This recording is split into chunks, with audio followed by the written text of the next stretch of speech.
रोगादिरोगान् सततानुषक्तान् अशेषकाय प्रसृतान् शेषान् औत्सुक्यमोहारतिराञ्जलानो यो पूर्ववेद्याय नमोऽस्तु तस्मै ब्रह्मा स्मृत्वा युषो वेदं प्रजापतिमजिग्रहत् सोऽश्विनौ तौ सहस्राक्षं सोत्रिपुत्रादिकान् मुनीन् ते निवेशादिकांस्ते तु पृथक् तन्त्राणि ते निरे ब्रह्मणो हि समारब्धाम् आत्रेयाद्येषु पूजिताम् अस्मदाचार्यपर्यन्तां वन्दे गुरुपरम्पराम् आयुर्वेदामृतं सर्वं शिष्येभ्यो यः प्रदत्तवान् आयुर्वेदां वन्दे महागुरुम् आयुर्वेदामृतं सर्वं शिष्येभ्यो यः प्रदत्तवान् दृष्टज्ञानी दुष्टकर्मा कृतकर्मा तथैव च अध्यापको भिषक्श्रेष्ठो महान् संशोधकस्तथा गुणैरेतैः समुदितैः यत् कार्यं प्रतनोति सः समुद्ध्यर्थं हि कार्यस्य वयं नु प्रयतामहे. आज आपण आधी सुरुवात करताना अग्नी आणि पचन व्यापार असा विषय सुरू करूया. जास्त करून तुमच्या लेवलला आधी कन्सेप्ट क्लिअर होणं महत्वाचं आहे. Content you can go on adding up. Concept should be clear right in first year. Otherwise you will keep along with you some wrong concepts and some wrong understandings. ती पुढे जाऊन fatal ठरू शकतात. त्यामुळे पहिल्यांदा कन्सेप्ट आधी clear करून घ्या की अग्नी म्हणजे काय आहे, त्याचं स्वरूप काय अपेक्षित आहे ग्रंथकारांना. कारण अग्नी आणि पचन व्यापार हा विषय कम्पेअर करायला जर गेलात from Ayurvedic point of view and from modern point of view, काय त्याच्यामध्ये एक केमिकल लोचा आहे प्रधान प्रमुख. आपल्याकडं अग्नी याचं काम सुरू कुठं होतं, त्यक्त द्रवत्व झालं की सुरू होतं. पाचक पित्तामध्ये जो अग्नी स्थित आहे त्याचं काम कधी सुरू होतं, त्यक्त द्रवत्वम पाकादी कर्मणा आनल शब्दित, तोपर्यंत त्याला पाचक पित्तच म्हणतात. आणि मॉडर्न मेडिसिन मधला सगळा डायजेशनचा विचार जर बघितलात तर सिक्रिशन ऑफ एन्झाईम्स आणि conversion of some into other असं ते सगळं आहे. म्हणजे ते स्राव या स्वरूपामध्ये तिथं सिक्रिट झाल्याशिवाय काम होत नाही आणि इकडं द्रवत्वाचा त्याग झाल्याशिवाय काम होत नाही. म्हणजे दोन्हीच्या विचारामध्ये हा मोठा फरक आहे पहिला. सो डोंट, पहिलं एक गोष्ट करा की डोंट कोरिलेट. काय अग्नीला एन्झाईम म्हणायचो का वगैरे ह्यावरती आपली बुद्धी खर्च घालायची नाही. हे कन्सेप्ट पहिल्या वर्षात क्लिअर करून घ्या. घालणाऱ्यांना घालू दे, तुम्ही घालू नका. काय आपल्याच बुद्धीचा भेद होतो. काय कन्सेप्ट आधीच क्लिअर नसतात आणि त्यात हे घोळ करायला आपण लागलो. So in the name of simplification you will create confusion in your own mind. So don't correlate. Try to understand the subject from its root. ते मॉडर्नचं असू दे नाही तर आयुर्वेदाचं असू दे, that will create lesser confusion. म्हणजे आपल्या डोक्याचे दोन कप्पे करून टाका. ह्याच्यात मॉडर्न ठेवायचं आणि ह्याच्यात आयुर्वेद ठेवायचं. म्हणजे गोंधळ कमी होतात. काय जसं आणि ती व्हर्च्युअल पार्टिशन्स असावीत. कॉम्प्युटरला कसे असतात ना, ड्राईव्ह सी डी असे काय त्याच्यामध्ये कप्पे असतात का, they are virtual partitions. So data don't get mixed of C drive into D drive into E drive असं होत नाही. तसं आपल्या डोक्याचं कंपार्टमेंटलायझेशन करून ठेवा. कशात काय ठेवायचं हे नक्की पाहिजे. ते एकमेकात मिसळलं की गडबड सुरू होते. तेव्हा कन्सेप्ट समजून घेत असताना try to understand from its root. Root काय आहेत आपली, मुख्य म्हणजे संहिता, बेसिक टेक्स्ट. ती वाचत गेलात, ती वाचण्याची सवय लावा. त्याचं वेड लागलं पाहिजे. कारण हे वेड तुमच्याबरोबर आयुष्यभर राहतं. मूळ ग्रंथ वाचायचं एकदा लागलं तर. आणि त्यातनं जे समजेल ते खरं समजणं असतं. यथार्थ ज्ञान ज्याला म्हणतात. तुम्ही आता हे शब्द थोडे थोडे परिचित झाले असतील पदार्थ विज्ञानात वगैरे. यथार्थ काय न यथार्थ काय, हे यथार्थ ज्ञान आहे जे याच्यात सांगितलं ते. तेव्हा त्या दृष्टीने मूळ संहिता वाचन, कुठल्याही कन्सेप्ट समजायचे असतील तर मूळ संहितात काय म्हणलेलं आहे that you have to understand first. what the basic text say about it. तेव्हा अग्नीची अगदी प्रायमरी कन्सेप्ट तुमच्या आमच्या डोक्यात जी असते तीच त्यांनी गृहीत धरलेली आहे. फक्त तो अग्नी बाह्य ज्वाला स्वरूप जसा आहे in the form of flame, fire, तसा तुमच्या शरीरात ठेवलेला नाही. तो कुठल्या स्वरूपात ठेवला तर तो उष्मा स्वरूपात ठेवलेला आहे. चरक सूत्रस्थान अध्याय 12 तो वातकला कली आहे बघा, त्याच्यामध्ये वाताचं वर्णन केल्यानंतर पित्ताचं वर्णन करत सुद्धा केलंय त्यांनी. अग्निरेव शरीरे पित्तांतर्गतः कुपित अकुपितः शुभ अशुभानी करोती. ही अग्नी कसा आहे तर पित्तांतर्गत आहे, पित्ताच्या अधिष्ठानात ठेवलेला आहे, त्याला उघड्यावर ठेवलेला नाही, कोणी पळवून नेऊ नये म्हणून. आणि अग्नी पळवला की गेलं ना, शांती अग्नोमरी येते. त्यामुळे तो ठेवलाय कसा, पित्ताच्या अंतर्गत ठेवलेला आहे. आणि कुपित अकुपित शुभ अशुभानी करोती. कुपित अशुभानी करोती, अकुपित शुभानी करोती. कुपित झाला की चांगली कामं करत नाही, तो अशुभ गोष्टी करायला लागतो. त्याची प्राकृत कर्म काय सांगितली, तद यथा अपक्तिम, हे शुभ काम सांगितलं.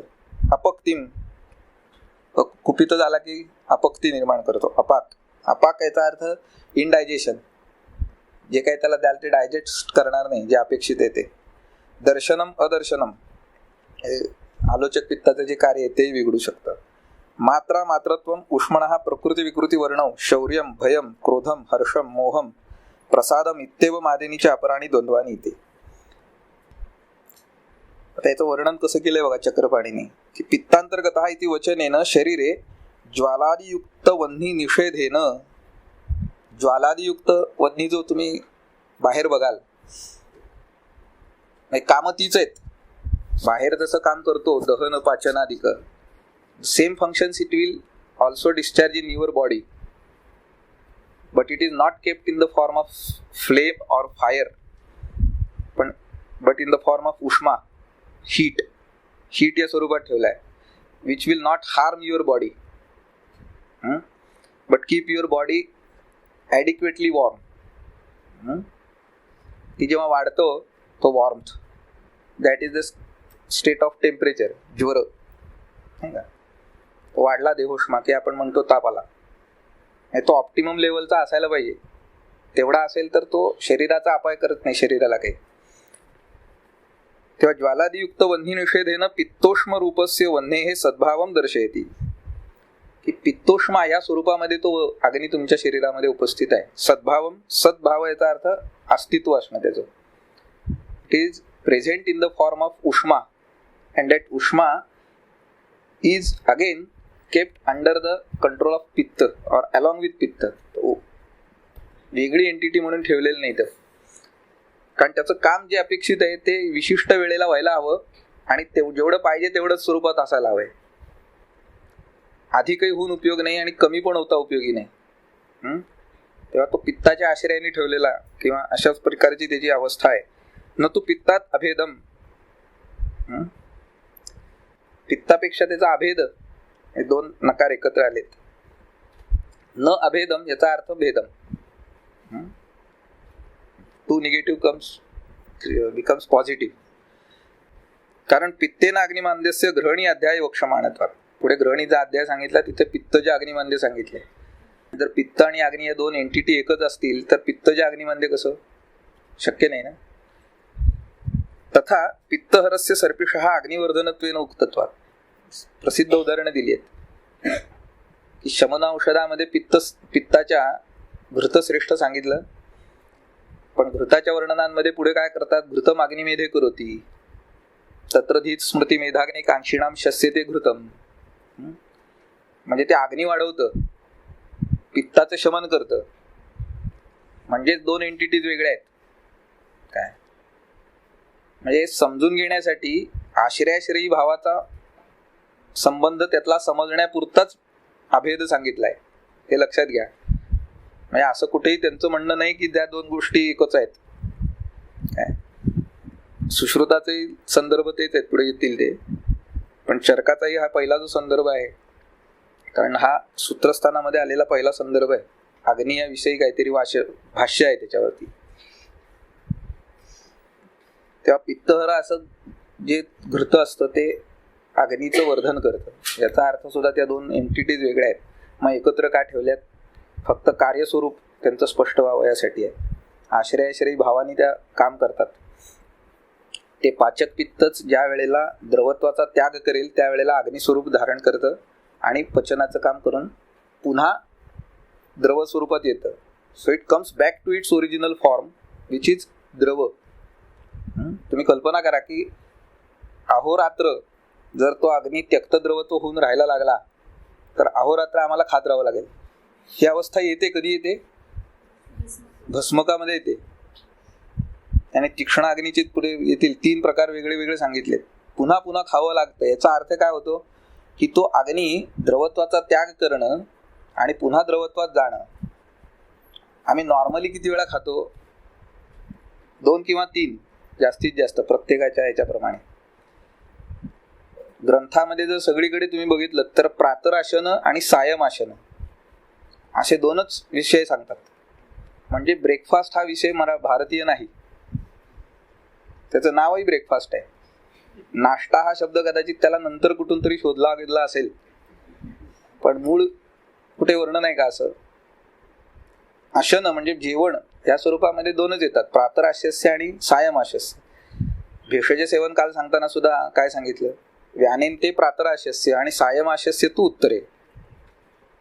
मधलं कुठलं सांगितलंय का आशन? बघा बरं, नाही सांगितलं. याचा अर्थ काय होतो की आम्हाला जेवणाची भूक ही 2दाच लागते. याचा अर्थ त्यक्त द्रवत्व होऊन तो अग्नी पाकक्षम होणं, it is attaining it's digestive power will happen only twice over 24 hours and that is normalcy. That is normalcy. म्हणजे हे त्यक्त द्रवत्व होणं हे 2दाच अपेक्षित आहे. सारखं व्हायला लागलं तर it will be considered as a disorder, विकृती, नाही का. आणि म्हणून तो पुन्हा द्रवत्वात येतोय आणि मग पाचक पित्ताच्या स्वरूपामध्ये शरीरामध्ये इतर पित्तांचं अनुग्रहण करणं, ही जी काही बाकीची तिची कामं आहेत, that it will keep discharging the functions. तेव्हा म्हणून हा अग्निस्वरूप आहे, त्याला शरीरात मध्ये स्थान दिलंय ते पित्ताच्या अंतर्गत दिलंय, पण ते एलिमेंट म्हणून वेगळे आहेत. ते दोन्ही त्यांचं स्वतंत्र अस्तित्व आहे, आयडेंटिटी वेगळी आहे, चिकित्सा वेगळी करावी लागते, हे लक्षात घ्या. तेव्हा ग्रंथकाराचा सुद्धा कुठेच असा अभिप्राय नाही की पित्त आणि अग्नी एकच मानावेत. हा एक सनातन घोळ घालून ठेवतात. आहे म्हणणारे अर्धे सापडतील, नाही म्हणणारे अर्धे सापडतील. म्हणून म्हणतो की ग्रंथ काय म्हणतो ते बघा, ग्रंथ प्रामाण्य माना. आणि ग्रंथामध्ये बऱ्याचदा असे विषय 2 अंगांनी सांगतात. ते एक लौकिकार्थ आणि दुसरा परमार्थ. परमार्थतः असाही काही काही वेळेला विषय येतो. तर या संदर्भामध्ये सुद्धा परमार्थतः अग्नी आणि पित्त हे वेगळे आहेत, हे त्यांना मान्य आहे. They have accepted it. लौकिकामध्ये व्यवहार साधायचा आहे तुम्हाला.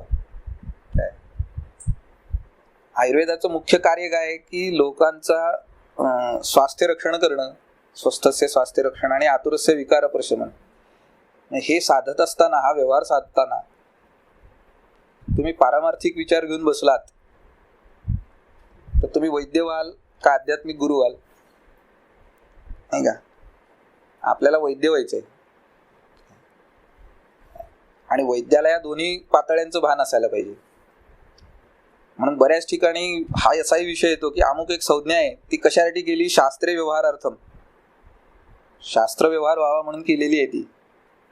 म्हणजे हे शास्त्र असं नाही आहे की फक्त ऐकलं आणि सोडून दिलं. स्पिरिच्युअल सायन्स नाही आहे. Though it is based on spirituality, it has a strong base of spirituality, it is still not a spiritual science only. It is to be put to use. Application करायचंय आम्हाला, ते वापरात आणायचंय, लोकांना औषधं पाणी द्यायचीत. मग ते करत असताना आम्हाला जे उपाय किंवा विचार उपकारक असतील, that we have to accept. Obvious आहे. आणि ते करण्यासाठी म्हणून पित्त आणि अग्नी एक मानलेले आहेत, हे लक्षात घ्या. तर त्याच्या मागे त्याचा दुसरा कोणताही हेतू नाही. सुश्रुतातलं वर्णन जर बघितलं त्यांनी तर एक सगळी चर्चाच घडवून आणलेली आहे. सूत्रस्थान अध्याय 21 सूत्र 9 त्यांनी प्रश्न उपस्थित करून त्याची उत्तरे दिली आहेत. काय म्हणतोय बघा. तत्र जिज्ञास्यम किम पित्त व्यतिरिकात अन्यो अग्निही आहोस्वित पित्तमेव अग्निः इति 2 प्रश्न आहेत. There are 2 questions for discussion. तत्र जिज्ञास्यम, जिज्ञासा याचा अर्थ काय? ज्ञातुम इच्छा जिज्ञासा, काहीतरी नवीन शिकायचंय, ऐकायचंय ही इच्छा जी आहे, your desire to get more and more knowledge, त्याला म्हणायचं जिज्ञासा. तर त्याला अशी तत्र जिज्ञास्यम किम, अशी जर कोणाला जिज्ञासा असेल की काय पित्त व्यतिरिकात अन्यो अग्निही, पित्ताशिवाय अग्नी वेगळा आहे. आहोस्वित पित्तमेव अग्नी, का पित्त म्हणजेच अग्नी आहे, म्हणजेच भेद अभेद याविषयी प्रश्न आला आणि त्याची चर्चा त्यांनी पुढे केली आहे. अत्र उच्यते न खलु पित्त व्यतिरिकात अन्यो अग्निही उपलभ्यते. आग्नेयत्वात् पित्ते दहन पचनादिषु अभिप्रवर्तमाने अग्निवत उपचारः क्रियते अंतरग्निः इति. अत्र उच्यते असं सांगतात ग्रंथकार. जेव्हा अत्र उच्यते असं म्हणतो तेव्हा ते त्याचं स्वतःचं मत म्हणून त्याच्या गळ्यात मारू नका. काय असं म्हणतात, असं सांगतात म्हणजे तो सांगतोय असं आहे का अर्थ? तो सांगत असेल तर त्याला अत्र उच्यते म्हणायची काय गरज आहे? कारण बऱ्याचदा काय होतं की रेफरन्सेस आर डिस्टॉर्टेड, काय की ते डिस्टॉर्ट करून मांडत असतात लोक. अत्र उच्यते गाळून टाकायचे, त्याला असं वाटतं की अत्र उच्यतेला काय अर्थ आहे. काय ग्रंथ लिहित असताना कुठलाच शब्द हा गरज नसताना लिहिणार नाहीत ग्रंथकार. काय तेव्हा सुश्रुत असं म्हणतायत अत्र उच्यते, तेव्हा ते त्यांचं स्वतःचं मत नाही, ते त्यांच्या गळ्यात मारायचा कोणी प्रयत्न करू नये. न खलू पित्त व्यतिरिकात अन्यो अग्निही उपलब्धते. काही जण असं म्हणतात की पित्ताशिवाय वेगळा अग्नी उपलब्ध होत नाही किंवा कॅनॉट शो, पित्त म्हणजेच अग्नी असं मानावं लागतं. कारण काय? आग्नेयत्वात पित्ते दहन पचनादिषु अभिप्रवर्तमाने, की पित्त हे आग्नेयत्वामुळेच दहन पचनादी व्यापार करू शकतं. त्याच्यातलं आग्नेयत्व काढून घ्या, काय करेल? पित्ताचे जे गुण आहेत, पित्तम काय काय? सस्नेह, तीक्ष्ण, उष्णम, लघु, विश्रम, श्रम, द्रवम. यातला उष्ण गुण बाजूला काढा, काय होत आहे बघा. बाकीच्या गुणांनी ते दहन पचनादिक व्यापार करू शकेल का? बाकीचे जे गुण आहेत ते त्या दहन पचनादिक व्यापारांना असिस्टिंग कॅरेक्टरिस्टिक्स आहेत. मुख्य गुण कुठला? उष्ण. तेच जर नसेल तर काय उपयोग आहे? म्हणजे प्रधान गुण कुठला आहे? उष्ण. आणि तो कोणाचा आहे? आग्नेयाचा, अग्निमाभूताचा आहे ना. आग्नेयत्वात पित्ते दहन पचनादिषु अभिप्रवर्तमाने, ही जी कर्म त्याची अभिप्रवर्तमान होतात, दिसतात, ती आग्नेयत्वामुळेच होतात पित्ताच्या. म्हणून तो पित्त आणि अग्नी याच्यात अभेद मानावा असं एकांचं मत आहे. अग्निवत उपचार हा क्रियते अंतरग्नी इति. म्हणून अग्निवत उपचार केला जातो, त्याचं सांगितलं जातं अंतरग्नी. आपल्याला जसं 2-2 नावं असतात, एक पाळण्यातलं नाव असतं, घरात हाक मारायचं वेगळंच नाव असतं, नाही का? असे कधी कधी आम्हाला धक्के बसतात एकदम. कोणतरी विचारतं येऊन, आमची पिंकी गेली का? आता पिंकी आम्हाला कुठं माहिती, म्हणजे कोण? मग खरं नाव सांगितल्यावर कळतं तिचं नाव पिंकी असतं घरातलं. तसं ते पित्त आणि अग्नी त्या 2 नावं असू शकतात ना. तेव्हा उपचार अग्नीच्या नावाने केला जातो, पण प्रत्यक्षात त्यांचं म्हणणं हे पित्तच करत असतं शरीरामध्ये. आणि ते कशामुळे करतं? अग्नियत्वामुळे करतं. क्षीणे ही अग्निगुणे तत्समान द्रव्य उपयोगात. कारण अग्निगुण क्षीण झाले की तत्समान द्रव्यांचा उपयोग केला जातो. आणि अतिवृद्धे शीतक्रिया उपयोगात. अतिवृद्ध झाला अग्नी तर शीतक्रिया करता, तुम्ही शीतचिकित्सा करता. आणि आगमाच्य पश्यामहा न खलु पित्त व्यतिरिकात अन्यो अग्निही. आणि ग्रंथांचं म्हणणं सुद्धा असंच आहे, म्हणतो आगम म्हणजे शास्त्र, आप्त वचन किंवा शब्द प्रमाण, की पित्त व्यतिरिकात अन्य अग्नी आहे असं आगम सुद्धा म्हणत नाही. असा मूळ सुश्रुतांनी समोर एक विचार ठेवलाय. त्याची जर टीका बघितली तर त्याच्यामध्ये अनेक त्यांनी वेगवेगळे अर्थ त्याच्यामधले सांगितलेत. तेव्हा अग्निवत उपचार म्हणजे काय? तर अग्निवत व्यवहार हा क्रियते अंतरग्नी इति पित्तम अंतरग्नी इति उपचर्यते इत्यर्थ. हा पित्ताचा उपचार व्यवहार अग्नी या नावाने होऊ शकतो, होत असतो. म्हणजे पित्त आणि अग्नी एक असं त्याचा अर्थ नव्हे. काय न खलु इत्यादी सूत्रेण प्रत्यक्षेणैव पित्तम अग्निः इति उक्तम अनुमानेन अपि पित्तस्य अग्नित्वं साधयन् आह.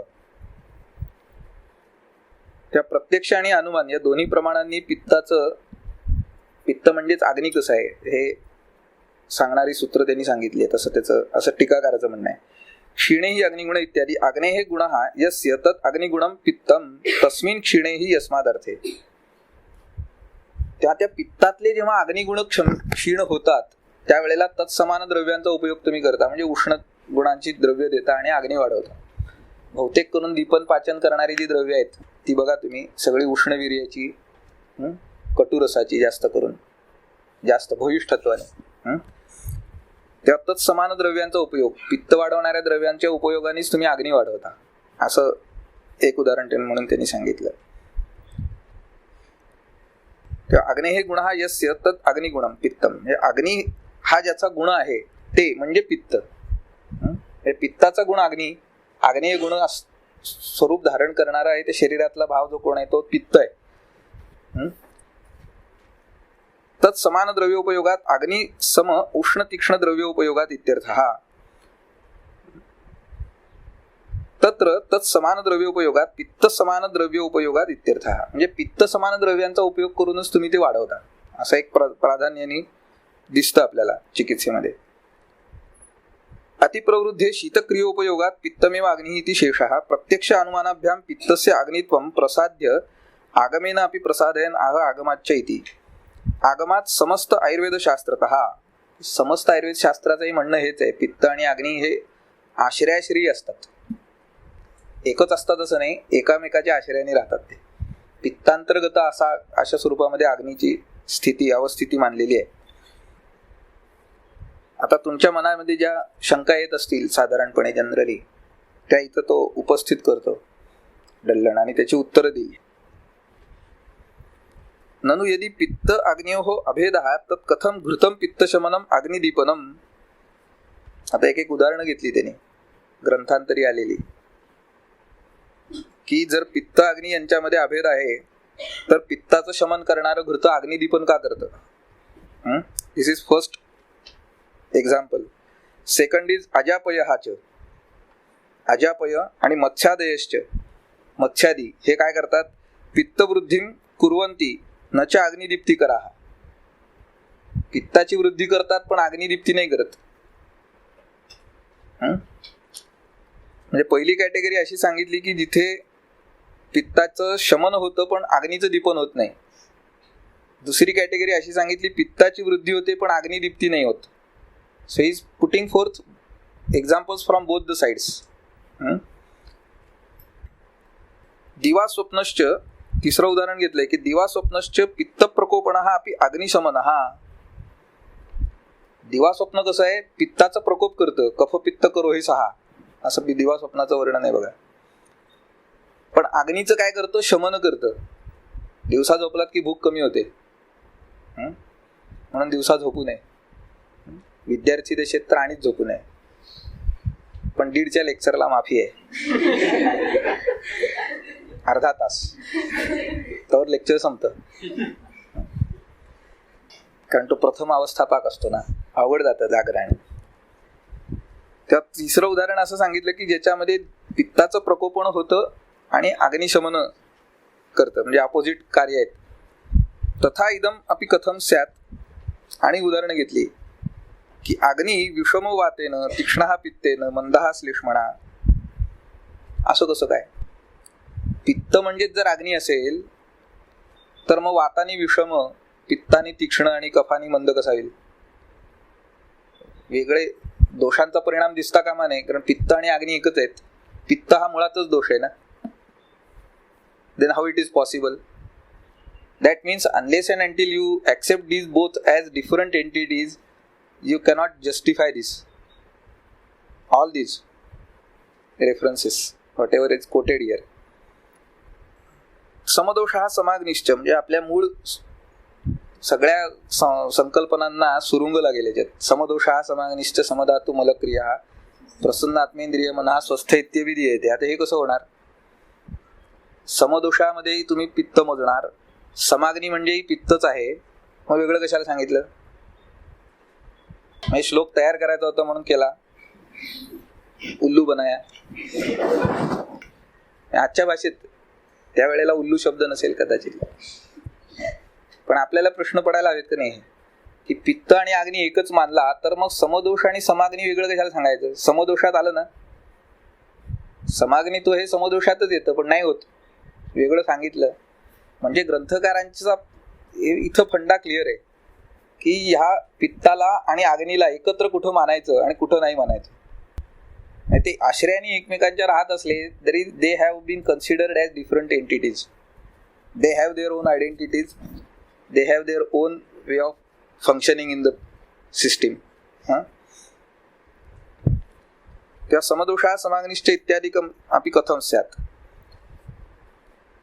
आता ही शंका आली पूर्ण की एवढ्या प्रॉब्लेम्स आहेत पित्त आणि अग्नी एक मानण्यामध्ये, हे डल्लणाने पुढे आणलेले आहेत. आता टीकाकार शंका आपणच उपस्थित करतात आणि नंतर त्याचं उत्तर देतात, आणि त्या शंकेची सुरुवात नेहमी ननू या अवयवानी होते.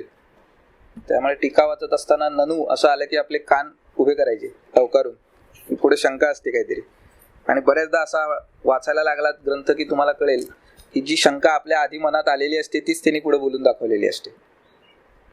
आणि मग असं झालं की एकदम अपार आनंद होतो आपल्याला, अरे माझ्या मनातलं याला कसं कळलं. तर त्यांनी या सगळ्या संभाव्य गोष्टींचा विचार केलेला असतो की काय विचारू शकतात समोरचे. काय व्याख्यानांमध्ये वगैरे सुद्धा वक्ते असतात बघा, काही काही वेळ तुमच्या मनात अशी शंका आली तर त्याचं हे उत्तर आहे असं ते आपणच सांगतात. म्हणजे तुमच्या मनात काय शंका येईल याचा विचार करून आलेत ना. So you can't caught them on wrong foot. किंवा तुम्ही प्रश्न विचारला, आता मला माहिती होतं तुम्ही हा प्रश्न विचारणार, I am prepared for it. You have to be prepared.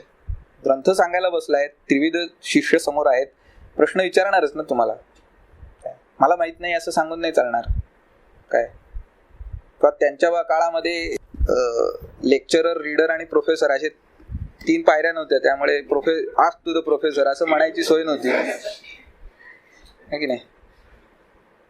जो समोर आहे त्यांनीच उत्तर द्यायचं, कारण जो शिकवायला बसलेला आहे त्यांनी स्वतःला आचार्य डिक्लेअर केले ना. With that the responsibility comes. काय you cannot run away from that responsibility. Okay, if you are not prepared enough, you can take some time, you can buy some time, but at the outset you cannot say that I am not the person to answer your queries. This is wrong practice. असं ज्याला वाटत असेल त्यांनी शिक्षक होऊ नये, असं मी स्पष्ट सांगतो. शिक्षकाचं हे काम आहे ना, विद्यार्थ्याच्या प्रश्नाला उत्तर देणं हे त्याचं कामच आहे. जसं प्रश्न विचारणं हे तुमचं काम आहे. It is your birth right to ask queries, questions. Birthright आहे मी म्हणतो, विद्यार्थी झाला तेव्हा दिवशीपासून आलेला आहे. And to answer the queries is my responsibility, असं त्यांनी मानलं पाहिजे. तेव्हा असं हे मानूनच टीकाकार लिहायला बसलेले आहेत. त्यामुळे त्यांनी तुमच्या मनातलेही प्रश्न घेतलेत चर्चेला, असं वाटायला नको तुम्हाला. न एष दोषः येन अयम अग्निः परमार्थतः पित्तात् भिन्न एव सुश्रुताभिः अंगीकृतः. तेव्हा तो सांगतो की हा अग्नी पित्तापासून वेगळा असाच सुश्रुतादींनी अंगीकृत केलेला आहे, त्याच्यामध्ये काही दोष नाही. There is no confusion. मग हे काय एकत्र केलं असेल त्याने, आता त्याची उत्तर तो देणार आहे. He will not left the queries half way. काय काय वेळेला तुम्हाला अशी पण उत्तरं मिळतात बऱ्याचदा, एवढं वाचून ये, तुझं काय वाचन आहे का, जा पहिले वाचून ये मग सांगतो. हे उत्तर नाही. मी सांगतोय मला तुम्ही क्वेश्चन कसं करता, असं त्या माणसाला जेव्हा घुसतं ना त्याच्यामध्ये, तो अहंकार असतो, तो असू नये. आणि माझ्या पुढे तू काय विचारतोस प्रश्न, हे तर अजिबात असता कामा नये. तेव्हा तो नुसता न यश दोषा सांगून थांबणार नाही, तो त्याचं उत्तर देईल पुढे. In length he will discuss what are the circumstances under which these two are considered separately by Sushruta. आता त्यांनी पुढे त्याची उदाहरणं द्यायला सुरुवात केली. म्हणजे पहिली उदाहरणं जी आहेत ती पण ग्रंथातलीच आहेत, आता दुसरी आहे ती ग्रंथातलीच देणार आहे. And he will show why this has been done. येन अयम तदुक्तम क्रोधो शोक श्रमकृतः शरीरोष्मा शिरोगतः पित्तंच केशान पचती पलितम तेन जायते. निदानस्थान अध्याय 17 एक संदर्भ इथं कोट केला त्याने. निदानस्थान चॅप्टर 17 फ्रॉम सुश्रुत की क्रोध शोक श्रमकृतः शरीरोष्मा शिरोगतः. ह्या कारणांनी बऱ्याचदा तुम्हाला शरीरामध्ये तेव्हा क्रोध शोक आणि श्रम यांनी निर्माण केलेला शरीरोष्मा म्हणजे वाढलेला,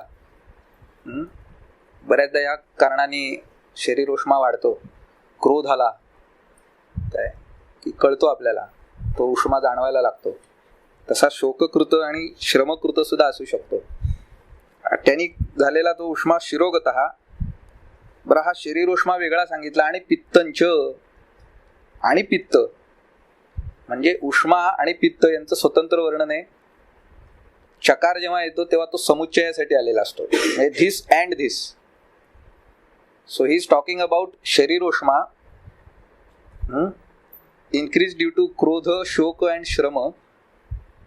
and when it takes the course of शिरोगतः, पण तो एकटा नाही, त्याचबरोबर पित्तंच वाढलेलं पित्त सुद्धा हे जेव्हा डोक्यामध्ये जातं, म्हणून लोक सांगतात आता राग माझ्या डोक्यात गेलाय. म्हणी कशा आहेत बघा, तळपायाची आग मस्तकात गेली, मस्तकातली आग तळपायात गेली. उलट म्हटलं तर कोण तुम्हाला गंभीर्याने घेणार नाही. Nobody will take you seriously. तेव्हा तो वाढलेला उष्मा जातो कुठे शेवटी, हे परमस्थान आहे त्याचं. आणि त्याचबरोबर पित्तंच केशान पचती पलितम तेन जायते. केसांचं पचन करतो आणि पालित्य निर्माण करतो. पालित्याची संप्राप्ती सांगितली.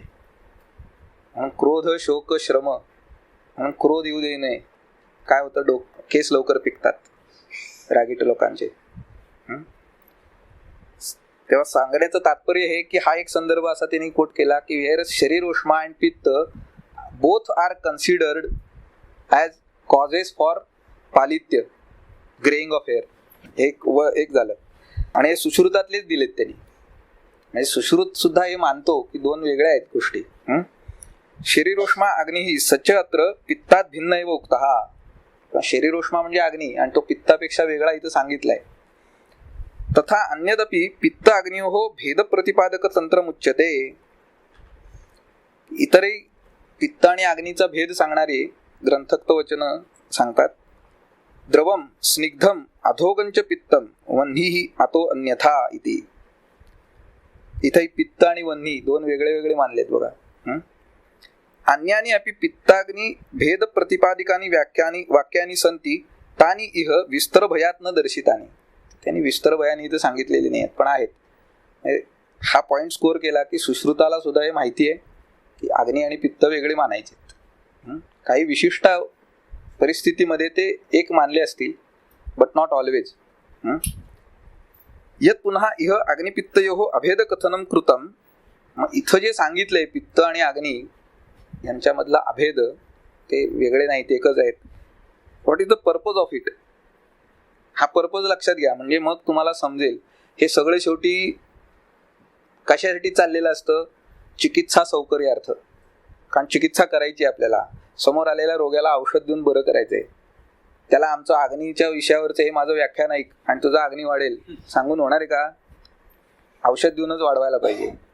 मग व्यवहार साधायचा कसा काय, तर त्यासाठी सांगतो की यत पुन्हा इह अग्निपित्तयोः अभेद कथनम कृतम तद रसवीर्यादि गुण उपाधियुक्तस्य पित्तस्य चिकित्साद्वारेण अग्नेः चिकित्सा कार्या इति दर्शनार्थम.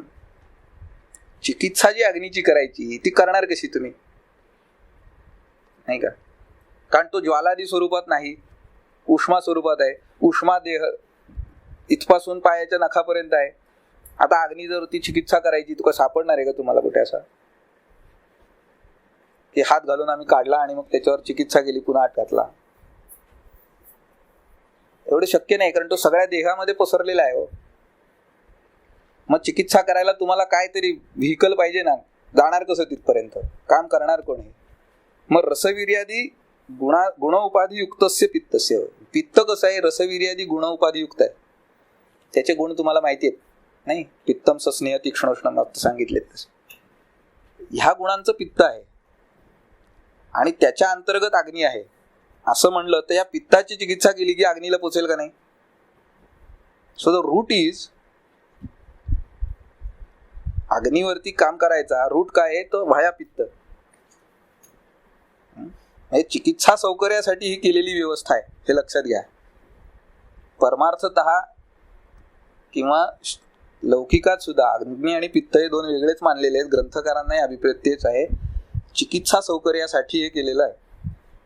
तर रसवीर्यादी गुण उपाधी युक्तस्य पित्तस्य चिकित्साद्वारेण अग्नी हे चिकित्सा कार्य हे दाखवण्यासाठी वेगळे मानलेत फक्त, की अग्नीची चिकित्सा करायची ती पित्ताच्या चिकित्सेद्वारे करायची. अन्यथा रसादी गुण उपाधी रहितस्य वन्हे हे चिकित्सा कर्तुम न पार्यत. कारण अग्नी कसा आहे? रसवीर्यादी गुण उपाधी रहित आहे. तो गुण अग्नीचे नाही आलेले, पित्ताचे आलेत. मग त्या अशा रसगुणादी उपाधी रहित असेल एखादी गोष्ट. कारण तुम्ही मुख्यत्वे करून आम्ही चिकित्सेचा व्यवहार कसा करतो बघा. आम्ही एखादं द्रव्य वापरतो, असं विचारलं का रे हे काय वापरलंस? नाही ते अमुक रसाचं आहे ना, तमुक वीर्याचा आहे, अमुक त्याचा विपाक आहे, हो ना. म्हणजे आमचा व्यवहार चिकित्सेचा सगळा होतो कसा? रसवीर्य विपाकाच्या परिभाषेत होतो. पण मग तुम्ही जेव्हा असं म्हणता की हे दिलं मी, का दिलं? नाही पित्ताचं शमन करण्यासाठी, पित्ताच्या विरुद्ध रसवीर्य विपाक आहेत म्हणून दिलं असं म्हणता का? अग्नीच्या विरुद्ध आहे म्हणून म्हणता? व्यवहार पित्ताचाच होणार. हे सांगायचे ते की अग्नी कसा आहे? रसवीर्य उपाधी रहित आहे. मग चिकित्सा त्याची जर करायची असेल, आणि मुख्य चिकित्सा अग्नीचीच आहे ना. प्रधान तंत्र जे आहे काय चिकित्सा अष्टांग आयुर्वेदातलं, त्यातल्या काय शब्दाचाच अर्थ अग्नी आहे ना. कायो नाम अग्नी ही तस्य चिकित्सा काय चिकित्सा. अंतरग्नीची चिकित्सा म्हणजे काय चिकित्सा आहे. मग केवढा मोठा एरिया आहे तो, नाही का. आणि त्या अग्नीचं रसवीर्य आधी कुठं सांगितलेलेच नाहीत. मग करणार कसं काम? मग त्याला जर पित्तांतर्गत मानला तर एक सोय झाली की पित्ताच्या माध्यमातून तुम्ही ते देऊ शकता, त्याच्यापर्यंत पोचवू शकतो आणि त्याची चिकित्सा होणं शक्य आहे. मग म्हणजे ह्या कारणासाठी ते रसवीर्यादी गुण उपाधी युक्तस्य पित्तस्य चिकित्साद्वारे ना अग्नी हे चिकित्सा कार्य, ह्यासाठी भेद मानलेला नाही, तो अभेद मानतो. त्या एकाच कारणासाठी एरवी दोन एंटिटीज वेगळ्या मानल्यात, त्यांची स्वतःची आयडेंटिटी आहे. तेव्हा हा विषय त्या मानाने त्या दृष्टीने समजून घ्या की हे एकच मानलेले नाही आहेत, वेगवेगळे मानलेले आहेत. तर यातल्या काही काही महत्वाचे संदर्भ जे आहेत अग्नीच्या संदर्भातले, जे तुम्हाला माहिती असणं आवश्यक आहे. तो अग्नी जो आहे तो भगवान ईश्वरो हा अन्नस्य पाचक हा अगोदर वर्णन जो केलेला आहे, सूत्र तोंडपाठ करून ठेवा, ती लागतात बऱ्याचदा यत्र तत्र फेकायला. आपल्याला काय भरपूर काहीतरी येतं असं दाखवायचं असेल तेव्हा सुद्धा ती लागतात. सूत्रस्थान अध्याय 35 मध्ये आलेला आहे. आता ऍक्च्युअली आपण अग्नी व्यापार कसा होतो, काय स्वरूप आहे त्याच दृष्टीने बघूया थोडंसं. तेव्हा पित्तापेक्षा अग्नी वेगळा का आहे आणि का नाही हे समजलं असेल. आता कन्सेप्ट क्लिअर झाली आहे का? त्याला वेगळंच मानलेलं आहे, फक्त चिकित्सा सुकर होण्यासाठी एकत्र त्यांचा आश्रय घेतलेला आहे. आणि तसा आश्रय भावाचा संबंध तुम्हाला धातू आणि दोषांच्या संदर्भात पण येतो. पित्तम तू स्वेद रक्तयोह असं तुम्ही म्हणता, त्यावेळेला ते एकमेकाला जसे उपकर ठरतात तसे अपकृतही ठरतात ना. पित्त वाढलं की स्वेद रक्त बिघडवू शकतं, रक्त वाढलं तर पित्त बिघडवू शकतं. तसं तो भाग आहेच. जेव्हा दोन लोक एकत्र राहत आहेत असं आहे त्यावेळेला संगतीचा दोष येतोच, नाही का. चांगला येईल वाईट येईल. गुण संस्कार चांगले असतील तर चांगलं होतं, वाईट असतील तर वाईट होतं. आपण काय म्हणतो संगती दोष, तो इथं पण आहे लागू. म्हणजे अग्नीचे स्वरूप वर्णन करत असताना काही काही महत्वाचे श्लोक जे आले त्याच्यामध्ये हा एक महत्वाचा आहे. जाठरो भगवान अग्निही ईश्वर अन्नस्य पाचकः सौक्ष्म्यात रसान आददानः विवेक्तुम नैव शक्यते. तेव्हा हे कुणासाठी सांगितलंय? शेवटचं वाक्य. ज्यांना असं वाटत असेल की अग्नी सिद्ध करा, समोर आणा माझ्या वगैरे, असं काही काही लोकांना असे एक म्हणजे आयुर्वेदामध्ये असे फॅन्टसाइज करणारे काही काही विद्वान असतात की समोरच्याला गोत्यात आणण्यासाठी तू म्हणतोयस ना अग्नी आहे दाखव मला, चल. काय गॅस पेटवणं एवढं सोपं नाही ना.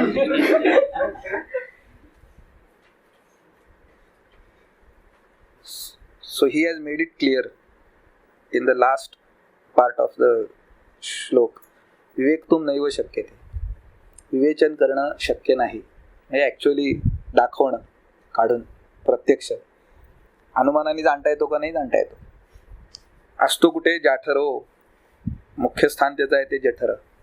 जठरम उदरम तत्र भवो जाठर. हा जो आहे देहाग्नी कायाग्नी, त्याचं मेन स्थान ते आहे. आणि मग बाकीचे आहेत ते त्याचे प्रतिनिधी आहेत, सगळे रिप्रेझेंटेटिव्ह. धात्वग्नी असतील, भूताग्नी असतील, या सगळ्यांचं मेन सोर्स. जसं बघा आता गोव्यापुरता विचार केला तर कुर्टी मध्ये इलेक्ट्रिसिटीचं मेन स्टेशन आहे. तिथून जर पॉवर फेल्युअर झालं तर बाकीचे सगळे ट्रान्सफॉर्मर असून वीज पोचते का? तसे हे पॉइंट्स आहेत. तिथून इथं यायला लागते, इथून जायला लागते. पण मेन सोर्सच बंद पडला तर काय होईल? Everything comes to a standstill. तेव्हा हा अग्नीचा मुख्य सोर्स आहे जठर किंवा उदरस्थ अग्नी जो आहे, ज्याला तुम्ही कायाग्नी म्हणा, जाठर अग्नी म्हणा, औदर्य अग्नी म्हणा, अनेक you get different terminology, different words being used for it. जठरम उदरम तत्र भवो जाठर. म्हणजे एक एक गोष्ट क्लिअर करत चाललेला आहे की जाठरात असतो. कुठे असतो? तो इथे.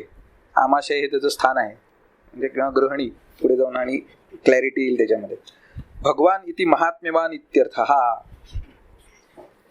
मोठा माणूस आहे, महात्म्याने युक्त आहे. म्हणजे तो जे काम करेल ते इतर कोणीही करू शकणार नाही. काय अग्नी जी कामं करतो शरीरामध्ये ती करण्याचं सामर्थ्य दुसऱ्या कुठल्याच शरीरातल्या वस्तूमध्ये नाही. कारण बाहेरून आलेला आहार अशा वस्तूमध्ये परिणत करतो की जी शरीराला ऍक्सेप्टेबल होते. हे काम कोण करेल? There is no other entity in the body who can transform the food taken into acceptable form other than Agni. हे केवढं महत्वाचं काम आहे. and it's a unique function it is discharging. दुसऱ्या कोणालाच हे काम करता येणं शक्य नाही. कारण तसं जर असतं तर बाहेरून मांस थापलं असतं की आमचं मांस वाढलं असतं की? असं होतं का? मांसाचा लेप केला आणि मांस वाढलं असं नाही होत. ऍक्च्युअली तुम्ही मांस जरी खाल्लं तरी त्याचं पचन व्हावं लागतं की नाही, आणि मग ते शरीरस्थ मांसामध्ये जाणार आणि ऍक्सेप्ट होणार. ही प्रक्रिया करण्यासाठी कोण कारण आहे? तो अग्नी कारण आहे, दुसरं कोणी नाही. म्हणून त्याला भगवानाची उपमा दिली. आणि याच्यामध्ये सांगण्याचा दुसरा एक भाग आहे असा आहे की जसं तुम्ही भगवंताचं हे करता, त्याची पावित्र्य पाळता, तसं या अग्नीचं पाळा. त्याला जसं मानता, इट इज लाईक ऑलमायटी. काय म्हणजे त्याला तसं त्याचं संरक्षणही तेवढं आपण करतो का नाही? आपल्या घरातल्या देवाला सुद्धा आपण पारोशनी जाऊन शिवतो का? आंघोळ करायच्या आधी जात नाही का? तर पावित्र्य पाळतो. देव आहे आपल्याला कळतं. तसा हा अग्नी पण देव आहे. म्हणजे देवाचं जसं तुम्ही the way you deal with your ऑलमायटी God, तो कोणी त्याला राम म्हणा, रहीम म्हणा, त्याच्या फंदात मी पडत नाही. त्याला सांगण्याचा मुद्दा हा आहे की तो भगवान आहे. तेवढं पावित्र्य त्याचं जपलं पाहिजे, तेवढं त्याचं सामर्थ्य तुम्हाला माहिती पाहिजे. की महात्म्यवान म्हणून का म्हणला? की त्यासाठी मोठी कामं करण्याची क्षमता त्याच्यात आहे. मग त्याला जपा, विषयट होऊ देऊ नका. हा त्याचा दुसरा अर्थ असणार आहे. ईश्वर इति अष्टमहैश्वर्य गुणयुक्त आणिमादी गुणयुक्त इत्यर्थ. त्याच्यामध्ये सूक्ष्मादी 8 गुण आहेत जे ईश्वरी बल म्हणून सांगितलेले आहेत. आणि ते असल्यामुळे तो ईश्वर म्हणजे महा ऐश्वर्य गुणयुक्त अशा स्वरूपाचा आहे. म्हणजे ह्या त्याच्या थोड्याशा स्पिरिच्युअल लेवल्सची हे सांगितली. आणि हा अग्नी आपल्या प्रत्येकामध्ये आहे, भगवान आणि ईश्वर स्वरूपातला. So everybody has to be aware of it and has to maintain it in that way. जसं आम्ही देवाला ट्रीट करत असू किंवा भगवान ईश्वराला ठेवू, तसं त्याचं पालन पोषण आम्हाला करायला पाहिजे, किंवा तसं पावित्र्य त्याचं पाळलं पाहिजे, नाही का. मग शारीर पातळीवर काय करतो ते सांगितलं. आता हे भगवान ईश्वर वगैरे झालं. अन्नस्य पाचक, हा मुख्य काम काय, अन्नाचं पचन करणं. आणि हे पचन म्हणजे पचवून टाकणं असं इतकं सोपं नाही आहे. तर ट्रान्सफॉर्म करणं आणि ॲक्सेप्टेबल फॉर्ममध्ये त्याला आणणं. आहार रस जो आहे पुढे धातूंच्या परिणामाला जाणारा, तो आपणून असाच तयार होत नाही. त्याच्यासाठी या अग्नीची क्रिया आवश्यक आहे. तो अन्नस्य पाचक हा. त्यांनी इथं काही काही गोष्टींचा उहापोह केलाय बघा. सूक्ष्मत्वात न दृश्यते कार्यही उपलब्धते. सूक्ष्मत्वामुळे दिसत नाही, पण कार्या स्वरूपामध्ये उपलब्ध होतो का नाही, होतं. त्याची कार्य तुम्हाला दिसतात. रोज आम्ही जेवण करतो, ते पचतं आणि रोज सारकिट्ट विभाजन ही एक अहोरात्र प्रक्रिया चालू आहे बघा, नाही का. हा आहार रसाचं कसा वर्णन आहे त्याचं, की तो पांचभौतिकस्य आहारस्य चतुर्विधस्य अन्नस्य वगैरे तो सगळा पचन झाला की परम सूक्ष्म हा तो त्यातला प्युरेस्ट फॉर्म वेगळा काढला जातो आहार रस स्वरूपामध्ये. आणि तो काय करतो, अहरहस तर्पयती, शरीराचं पोषण करतो. कसं, अहरहस 24/7. आत्ताच्या काळात बोलायचं झालं तर 365 days. अग्नीला सुट्टी आहे का, हाफ डे तरी आहे का बिचारायला, बघा. अहोरात्र काम करावं लागतं. सिक लिव्ह नाही, मेडिकल नंतर कुठलीच लिव्ह नाही, EL नाही, CL नाही, कसली लिव्ह नाही. काय कुरकुर आहे का त्याची, कुरकुर कधी करतो तुम्ही, आडवं तिडवं खाल्लं की पचवत नाही, मस्त पडून राहतं. हो तिकडं काय व्हायचं ते आम निर्माण करेल. But if normal keeps working round the clock, म्हणून तो नरिशमेंट जी आहे बॉडीला ती कंटिन्युअस मिळत राहते. आता हे एवढं काम त्याचं असताना तो सूक्ष्म असल्यामुळे दिसत नाही, कार्यांमधून उपलब्ध होतं. इट कॅन बी अंडरस्टँड और अंडरस्टूड फ्रॉम इट्स फंक्शन्स. ननु यदि असौ ईश्वर हा, एक भाबडा प्रश्न आला त्याला, तो त्याने मांडला इथे समोर. कथम असे मांद्यादयो दोषा भवंती. त्याला ईश्वर म्हणलं तर त्याच्या ठिकाणी मांद्य कसं येतं, तर सत्यम बरोबर आहे म्हणतो. पुरुषस्य प्राक्तन कर्मणा मांद्यादया क्रियन्ते. हे होतं कशामुळे, पुरुषाच्या प्राक्तन कर्माने होतं. आम्ही काहीतरी आडवं तिडवं खातो, मग त्या अग्नीचं मांद्य तयार होतं. आपोआप होतं का, बसल्या जागी अग्नी मंद झाला असं येईल, नाही होत. तो त्याचं काम चोख बजावेल. तुमच्याकडनं प्रज्ञापराध घडतात, खाल्लं जातं आडवं तिडवं, आणि मग ते त्याला बघावं लागते ना. मग तो किती पचवणार, त्याची एक कपॅसिटी असते ना. त्या कपॅसिटी जे बाहेर गेलं काय, तर तो खाणार नाही. म्हणून कालभोजन असा विषय आहे बघा. योग्य काळी जेवणलं पाहिजे ना. अकाल भोजन हाही हेतू आहे, आणि अतीत काल भोजन हाही हेतू आहे अग्निमांद्याचा, आहे ना. जाईल पुढे तुम्हाला निदानामध्ये वगैरे, की वेळेच्या आधी खाणं आणि वेळ उलटून गेल्यावर खाणं. कारण तो अग्नी इज ॲट इट्स पीक. किती वेळ राहणार आहे तिथं, तो काय तसाच राहणार नाही ना. It is again going to get into the द्रव फॉर्म. तेवढ्या वेळात त्याला जर दिलं नाही जेवण, तर काय होईल, त्याचं स्वरूप बिघडणार ना. हे नेमकं हे होतं बऱ्याचदा. तेव्हा हे मांद्यादी दोष त्याच्यामध्ये येतात, ते माणसाच्या कर्माने येतात. म्हणजे त्याचं ईश्वरत्व काही डागाळलं जात नाही का. अथवा अग्निही पित्ताश्रित ततः पित्तविघातात अग्निमांद्यादयो दोषः न स्वतः इति. तो पित्ताच्या आश्रयाने असल्यामुळे पित्ताचा विघात झाला, पित्तप्रधान हेतूंचं सेवन वगैरे झालं की मग त्यातनं अग्निमांद्य उत्पन्न होऊ शकते. ते स्वतः होत नाही त्याच्यामध्ये, तो आश्रयाने ज्याच्या आहे त्याच्यामुळे ते होत असतो. सौक्ष्म्यात आणि अणिमादी गुणयुक्तत्वात रसान मधुरादीन आददानः इति परिपक्तुम गृह्णन्. की त्या रसांचं आदान तो करतो. कुठल्या रसांचं करतो, तुम्ही घेतलेल्या आहारातल्या, the food which you have taken, त्याचं आदान तो करतो अग्नी. आणि परिपक्तुम गृह्णन कशासाठी करतो? त्याचा परिपाक करण्यासाठी, to transform it into acceptable form in the body. म्हणजे जो आहार रस आहे त्याच्यामध्ये त्याचं परिणमन करण्यासाठी. म्हणून अग्नीच्या स्थान जे आहे त्या अवयवाचं नावच किती सूचक आहे बघा, ग्रहणी. काय तत् अधिष्ठानम अन्नस्य ग्रहणात ग्रहणी मता. ते अग्नीचं अधिष्ठान आहे आणि त्या अन्नाचं ग्रहण करून ठेवते म्हणून ग्रहणी आहे. It holds the food for particular time for the अग्नी to act upon and transform that food into सार अँड किट्ट. म्हणून ग्रहणी बिघडली की सगळं बिघडतं बघा. ग्रहणी ज्या माणसाची बिघडली त्याच्यामध्ये पुरुषामध्ये अन्नाचे कण सुद्धा यायला लागतात. त्याचं पुरुष बघून सुद्धा तुम्ही त्याला विचारू शकता, काय वांग्याचं भरीत चांगलं झालं नव्हतं का? तुम्हाला कसं कळलं? आम्हाला सगळं कळतं आहे की नाही. काय बिघडलं? ग्रहणी बिघडली.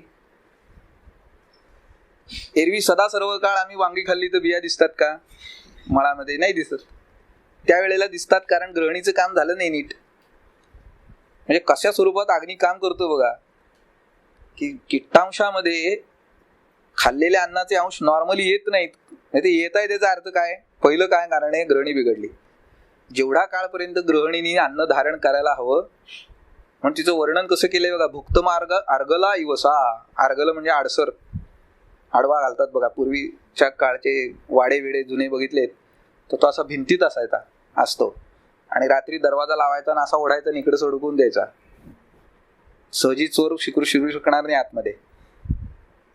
त्याला अर्गला म्हणतात, मराठीत आडसर. मोठा ओंडका असतो आणि थ्रू असा भिंती तिकडे घातलेला असतो आणि इकडे एक त्याला इनलेट असतं आणि तो आडवाच्या आडवा असं सरकवतात. तशी ही गृहिणी आहे की तिने त्या अन्न एकदा होल्ड केल्यानंतर त्याचं परिणामन होईपर्यंत ती सोडणार नाही. हे नॉर्मली व्हायला हवं. हे नाही झालं तर काय होणार? पुढे दोष निर्माण होणार.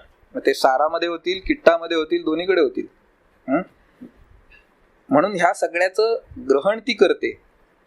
तो अग्निस्थान करतं आणि परिपाक घडवून आणतं. परिपक्तुम गृह्णन विवेक्तुम नैव शक्यते इति साक्षात न उपलभ्यते इत्यर्थः.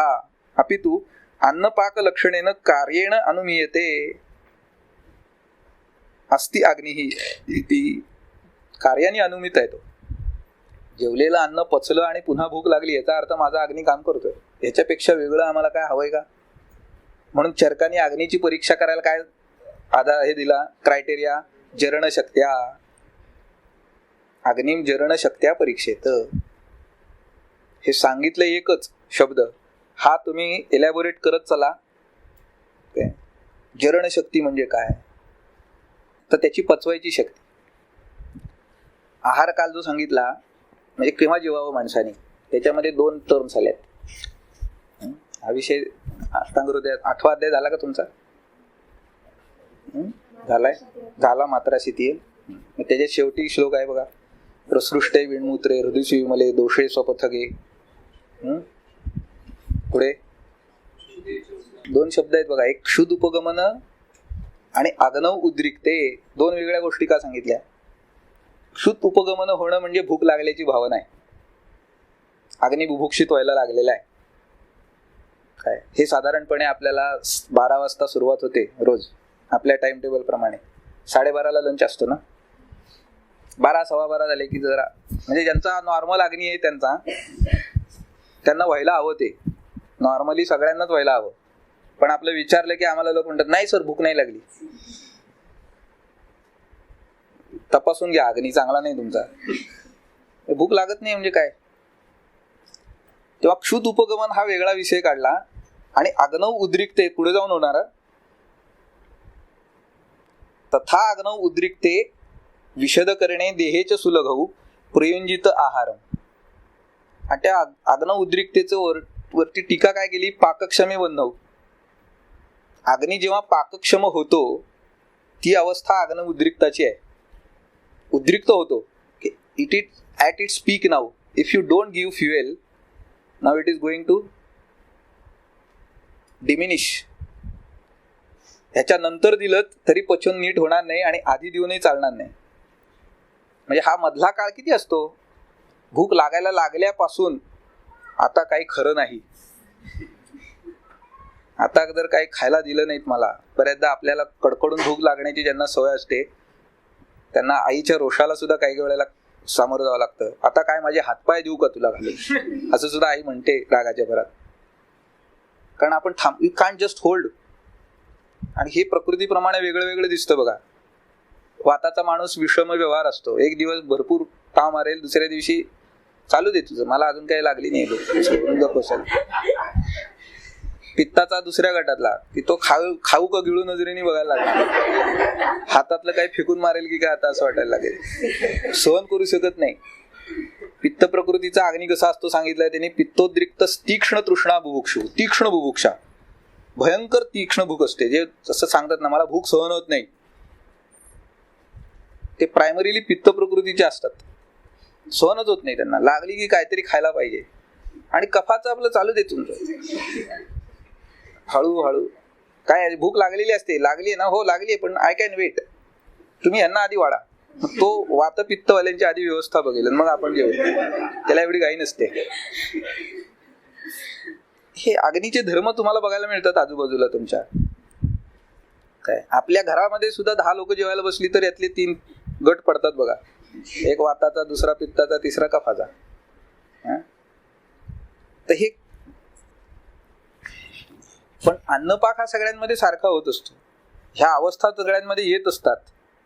तेव्हा भूक लागल्याची जाणीव आणि अग्नीचा उद्रेक, these two are again different things. काय आणि ती होईपर्यंत वाट बघा, त्या वेळेला त्याला अन्न मिळालं पाहिजे. काय तर तो अन्नाचं पाक करेल ना. आणि ही अवस्था तिची किती वेळ टिकणार आहे. एक द्वितीय अवस्था पाक जर बघितला की जेव्हा अग्नीचं कार्य इज ॲट इट्स पीक असतं, त्यावेळेला ती अवस्था किती वेळ टिकणार आहे. हार्डली 1.5 नाही तर 2 तास. कारण टोटलच पचन तुमचं 3.5-4 तासात पूर्ण व्हायला पाहिजे. आता याला आधार काय, तर भावप्रकाशकार असं सांगतात, याममध्ये न भोक्तव्यम आणि यामयुग्मम न लंघयेत. एक यामाच्या आत पुन्हा खाऊ नये, ते अध्यसन होतं. पहिलं जिरायच्या आत पुढं खाल्लं. आणि दुसरा विषय सांगितला यामयुग्मम न लंघयेत, 6 तासाच्या वर लंघन करू नका. आता लोक काय सांगतायत बघा की small meals at regular intervals. म्हणजे कुठं पोचलेत, इथंच पोचलेत. यामयुग्मम न लंघयेत म्हणजे काय सांगतात, 3-3, 4-4 तासांनी काहीतरी खात जा. आमचाही ग्रंथ तेच सांगतो, पण त्याच्या आत खा असं सांगत नाही, कोणीच सांगत नाही. म्हणजे साधारणपणे 3 ते 4 तास, 3 to 4 hours is the time taken by your अग्नी टू ट्रान्सफॉर्म द फूड. आहार घेतल्यापासून. आणि याच्यात 3 अवस्था पाक आहेत. काय if you equally distribute it, एक अवस्था पाक हा साधारणपणे 1 ते 1.5 तासाचा असणार, जास्त नाही. It can very from 1 to 1.5 hours on individual physiology. तो थोडा व्हेरी होऊ शकेल, पण त्याच्यापेक्षा जास्त नाही ना. म्हणजे कसं बायोलॉजिकल क्लॉक आपल्या शरीरामध्ये सेट करून दिले बघा देवाने, की तुम्ही आहार घेतलात त्याचं एवढ्या वेळात पचन होऊन तो सारकिट्ट विभजनाला गेला, हो ना. हे क्लॉक आम्ही बिघडवलं नाही तर पचन व्यापार हा अव्याहत चालू राहील का नाही, व्यवस्थित चालू राहील. प्रत्येक अवस्थापाक व्यवस्थित होईल. त्याचं जे काही डिमार्केशन आहे ते व्यवस्थित आहे, मेंटेन केलेलं आहे. आणि कुठलेही जेवण केल्यानंतर कुठली जी नको ती लक्षणं निर्माण होणार नाहीत. पोटच जड आहे, अंगगौरवच झालाय, आधमानच आहे, फुगूनच राहिलंय वगैरे, काही होणार नाही. हे सुखे नाही व पचायला पाहिजे. हा अग्नीचा व्यवहार आहे. हे कशामुळे होतं, हे अग्नी असेल चांगला तर होतं, नाही तो होणार नाही. म्हणजे ह्या कार्यातून तो व्यक्त होतो किंवा समजतो आम्हाला, हा ना. आता ह्याला सपोर्ट करणारी जी सिस्टीम आहे, नुसता अग्नी काही सगळं करणार नाही ना. एक विषय आलाय तुम्हाला चरकामध्ये, आहार परिणाम कर भाव. उष्मा वायू क्लेदा स्नेहा काला समयोगश्च. पण उष्मा प्रधान आहे, हे बाकीचे कोण आहेत, ते बाकीचे सगळे जसं हिरो आणि हिरोईन हे त्या प्रोटॅगॉनिस्ट एलिमेंट असतात पिक्चरचे. काय म्हणजे बॉलिवूडमध्ये तरी तुम्ही कल्पना नाही करू शकत हिरो हिरोईन नसलेला सिनेमा कोण बघणार असे. आम्ही नाही जा, तेव्हा हॅज टू बी देअर. पण supporting actors are also important, नाही का. ते नसतील तर दोनच हिरो आणि हिरोईन यांचा दोघांचाच सिनेमा आहे असाही कुणी बघणार नाही. म्हणतील काय बघायचे, दोघंच दिसत राहतात 3 तास पडद्यावर, ते बोर झाला. म्हणजे एव्हरीबडी इज इक्वली इम्पॉर्टंट. म्हणजे सपोर्ट कास्टही तितकीच इम्पॉर्टंट असते. ती काय काय सांगितली, वायू, पहिला वायू आहे. वायूच्या ऍक्शन शिवाय, आणि तुम्हाला असं वाटत असेल की फक्त समानाचं काम आहे, नाही. हा संदर्भ बघा, त्याच्या पुढचाच संदर्भ आहे, सूत्रस्थान अध्याय 35, 27वा हा श्लोक आहे, 28वा पुढचा आहे. प्राण अपान समानैस्तु सर्वतः पवनैहि त्रिभिः धमायते पाल्यते चापी स्वाम स्वाम गतिम अवस्थितैहि.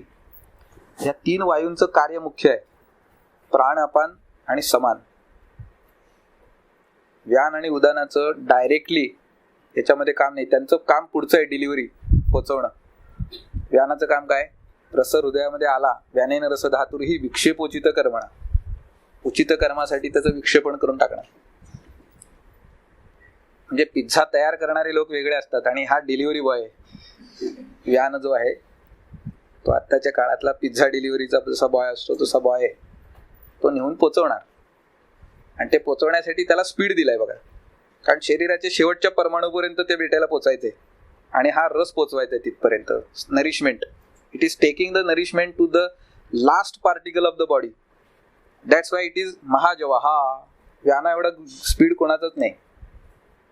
बाकीचे वायू आहेत ते एवढे बलवान नाही आहेत, पण व्यानाचं वर्णनच कसं आहे, गत्य प्रक्षेपणोत्क्षेप निमिषोन्मिषणाधिका सगळ्याच क्रिया त्याच्याकडे येतो. महाजवानीच केल्या पाहिजेत ना, इट हॅज टू बी. पण त्याचं इथं काही काम आहे का, अग्नीच्या व्यापारामध्ये डायरेक्ट काम नाही. मग कोणत्या वायूंचं काम आहे, प्राण, अपान आणि समान, आणि त्यांचेही रोल्स डिफाईन केलेत. यथा बाह्यस्य अग्नेः वायू सहाय्यो भवति तद्वत् जाठरस्यापि वायू सहाय्यत्वं दर्शयेनाह. बाहेर जसं अग्नीला वायू सहाय्यभूत ठरतो, नुसती आग लावून चालत नाही तुम्हाला. जर बघा तुम्ही चूल पेटवताना वगैरे बघितलं असेल तर फुंकणी काय करता, you blow wind into it, आणि मग तो अग्नी भडकायला लागतो. म्हणजे वायूचं सहाय्य असल्याशिवाय अग्नी वाढेल का, नाही. निर्वात पोकळीमध्ये, व्हॅक्यूम मध्ये तुम्ही आग लावा, काय होईल, विझून जाते, टिकेल का, नाही. त्याच्यावरती भरपूर लाकडं घातलीत आणि मग अग्नी लावलात. Purpose is it has to be aerated properly, air entry व्हायला पाहिजे, then only it gets ignited. यज्ञातल्या अग्नीला सुद्धा एक फुंकणी असते बघा ठेवलेली, ती फुंकत फुंकत ते पेटवतात, नाही तर धूर होतो. तर हे जे आहे काम, ते बाहेर जसं वायू करतो तसे शरीरामध्ये वायू असायला पाहिजेत अग्नीला सहाय्यभूत. सर्वतः सर्वासु दिक्षु तेन सर्वेभ्योपि वायुभ्यः सकाशात त्रय एव वाता धमन पालन समर्था न व्यान उदानौ इति उक्तम भवति. की धमन आणि पालन हे 2 फंक्शन्स महत्वाची आहेत वायूची. धमन means to blow, blow the अग्नी और to ignite it to its optimum level. कारण मग अग्नी कार्य चांगलं होणार ना, हे त्याचं धमन करत राहिलं पाहिजे सारखं. म्हणून ज्वरामध्ये ज्या वेळेला दोषांनी हा अग्नी आच्छादित होतो, दोषरूपी भस्मानी, त्यावेळेला तो त्याचं काम करत नाही बघा. मग तुम्ही काय करता, लंघन करता म्हणजे काय करता, वायू आणि आकाश गुण महाभूत वाढवता ना शरीरामध्ये, आणि मग तो अग्नी हळूहळू त्या दोषांचं पाचन करून विकृती दूर करतो आणि मग पुन्हा इस्टॅब्लिश होतो. तेव्हा धमनाचं काम कोण करणार आहे, प्राण आणि अपान, आणि पालनाचं काम आहे ते समानाकडे आहे. So the roles are defined. म्हणजे वायू ही एक जरी आहार परिणामकर भावातली एंटिटी घेतली तर जनरल वायू म्हणून लिहू नका, त्याच्या पुढे चला. The roles are very well defined. धमायते प्राण अपानाभ्याम पाल्यते समानेन. पालन समान करतो, अग्नीचं संदूषण करणं हे समानाचं कार्य आहे, पण अन्नाचं आदान करणं कोणाचं काम आहे? अन्नम आदान कर्मातु कोष्ठम प्राणानिलारुतम, प्राणवायू आणतो, त्यांनी केलंच नाही ते काम, तर समान काय करणार आहे? म्हणून प्राणाची कर्म दोन्ही प्रकारची आहेत बघा. स्ठीवन क्षवतु उद्गार, निश्वास अन्न प्रवेशकृत, दोन्ही बाजूनी का गती करणारा आहे वायू. स्ठीवन क्षवतु उद्गार आर आउटवर्ड मुवमेंट्स ऑफ प्राण शोईंग, आणि निश्वास आणि अन्न प्रवेश आतमधली आहेत कर्म. अंतःप्रवेशनम आहे निश्वास म्हणजे प्राणा वायूचं, आणि अन्न प्रवेश आतमध्ये बाहेरून आत घ्यायचा आहे. काय हे जर काम नीट होत नसेल प्राणवायूचं, तर पुढे समान काय करणार? समानेन अवधूतः अग्निही, सगळा केला व्यवस्थित, अवधूत करून ठेवला, ब्लो करून ठेवला, अन्न चाललं नाही, वाट बघत बसलाय, काय होणार? त्याचा उपयोग नाही ना. म्हणजे प्राणाचा रोल डिफाईन्ड आहे, आणि नंतर पचन झालं की त्या अग्नी शोष्यमाण वन्हीकडून त्याचं परिपिंडी तत्व त्या किट्टाला येऊन त्यातला द्रवांश मूत्र म्हणून वेगळा झाला, आणि पुरुष हा अपानाने टाकलाच नाही तर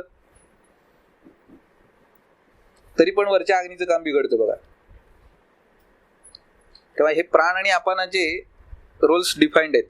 प्राणाने वरनं अन्न आणायचं, अग्निस्थानात पोचवायचं, आणि अपानाने किट्ट आहे ते बाहेर काढायचं, आणि ती पुन्हा रिव्हाइव्ह करायचा तो अग्नी. हे जर झालं नाही तर अपानाच्या क्षेत्रामध्ये मळ तसाच पडून राहिला, वरून तुम्ही भरत राहिलात, एक ना एक दिवस काय होईल परिस्थिती की तर तुमचं हे भरलेलं आहे ड्रेनेज पूर्ण चोक झालं. आता काय व्हायला लागेल? आता ते उलट यायला लागतं, जसं तसं यायला लागेल का नाही? अध प्रतिहत होतो तो वायू. म्हणजे प्राण आणि अपानाचे रूल्स या पद्धतीने डिफाईन केले त्यांनी. धमन करणं याचा अर्थ फक्त ब्लोईंग असा घेऊ नका, तर त्याला एक सस्टेन गती द्यायची. एका बाजूने आत आणायचंय अन्न, ट्रान्सफॉर्मेशन झालं की किट्टांश बाहेर काढायचं, हे अपानाचं काम आहे. मग समानाचं काम काय आहे? त्या अग्नीच्या लेवलला राहून त्याला ब्लो करत राहायचं. पालन समर्थ, हा तो पालन करतो. म्हणजे ऍक्च्युअली अग्नी कसा आहे, संदूषित कोण करतो? तो समान करतो. समान अग्नी समीपस्थ, हा तो अग्नी समीपस्थ आहे तो आहे, आणि अग्नि संदूषणाचं कार्य त्याला आहे. समानेन अवधूत हा अग्नी ही उदर्य पवनोद्वाह, हा असं वर्णन आहे बघा, की अवधूत कोण करतो, धमन कोण करतो, तर समान करत असतो. ऍक्च्युअली इग्नाइट्स द अग्नी. पण प्राणाचं आणि अपानाचं कामही तेवढंच महत्वाचं आहे. म्हणजे हे प्राण, अपान आणि समान हे तीन वायू विशेष करून आहार परिणामकर भावांच्या मध्ये महत्वाचे आहेत. त्यांची कामं सुद्धा नीट असतील काय तर तुम्हाला पचन व्यापार हा चांगला चाललेला दिसेल. स्वाम गतिम अवस्थितैः ती स्वस्व मार्गे स्वस्याः क्रियायाः कारकैः अविकृतैः. So when they are in their normal state, हे प्राण अपान आणि समान, and functioning normally, they keep the function of अग्नी ऑल्सो नॉर्मल. म्हणजे अग्निमांद्य किंवा अग्नीचं काम बिघडायला ह्यातली पण काही घटना अडसू शकते ना. कारण प्राण बिघडला, अपान बिघडला, समान बिघडला, त्यांनी सुद्धा अग्नी दुष्ट होऊ शकतो, असा त्या सांगण्याचा मतितार्थ आहे. स्वाम गतिम अवस्थितही, स्वतःच्या गतीमध्ये अवस्थित असताना ते हे काम करतात. ते काम बिघडलं त्यांचं की पुढचं काम सगळं बिघडणार. म्हणजे वायूच्या गतीवरती, आणि बघा ती म्हणून ती म्हणलं की सस्टेन गती आहे. एका गतीने तो प्राण आतमध्ये घेतो, अवस्था पाक होतात आणि किट्टांश बाहेर जातो. हे जर बायोलॉजिकल क्लॉक तुम्ही बिघडवलं माणसाने आपल्या कर्तृत्वाने, म्हणून अकाल भोजन करणारे किंवा अतीतकाल भोजन करणारे या सगळ्यांच्या मध्ये पचनाच्या विकृती जास्त सापडतात. मग तुम्हाला करायचंय काय? पहिलं ते सेट करा. त्याचं वेळेवर जेवा. कित्येकदा प्रॅक्टिस मध्ये असे अनुभव येतील की तुम्ही जर विचारलेत प्रश्न पेशंटला की जेवण करता ते वेळ झाली म्हणून का भूक लागली म्हणून, तर ते आपल्याकडे अशा नजरेने बघतात की हे काय वेडसर प्रश्न आहे. असं काहीतरी आपण वेडपटासारखं विचारतोय असं त्यांच्या तोंडावर भाव असतात. पण त्याला विचार करायला सांगा की हा प्रश्न बरोबर आहे माझा, तुम्ही विचार करून उत्तर द्या. तो विचार करायला लागेल तेव्हा त्याला समजत नाही, आणि मग ते उत्तर जे असतं की नाही वेळ लागली म्हटल्यावर भूक लागतेच ना. See the versions, it's not necessary lunch hour अमुक आहे म्हणून तेव्हाच आम्ही जेवू, असं आहे का? भूक लागली पाहिजे का नाही? ती लागते केव्हा? आजकाल परिस्थिती अशी आहे की घड्याळाला बांधलीत लोक, त्यामुळे they have to take lunch when it is lunch hour. आणि मुख्य काय आहे स्वास्थ्य रक्षणासाठी, you have to take lunch when you have appetite. ते बघितलंच जात नाही. म्हणून आता नवीन ह्याच्यामध्ये अग्नीच्या संदर्भात प्रश्न विचारताना हा प्रश्न प्रिंट करतात लोक. जेवण भूक लागली म्हणून ऑब्लिक वेळ झाली म्हणून टिक विचेवर इज ऍप्लिकेबल. तर माणसं बुचकड्यात पडतायत, त्याचं कळतच नाही. वेळ झाली म्हणून जेवतो आपण का भूक लागली म्हणून जेवतो?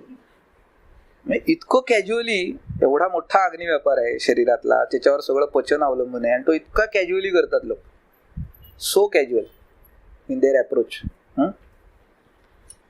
तेव्हा वायूचा रोल लक्षात घ्या. मायेते प्राण अपानाभ्याम पाल्यते समानेनं, पालन समानाने होणार आहे. आणि धमन जे आहे ते प्राण अपानांच्याकडून, हे त्याची गतीने ते अन्न आणणं आणि किट्ट बाहेर काढणं ही कामही तितकीच महत्वाची आहेत. तर समानही नीट काम करत राहील.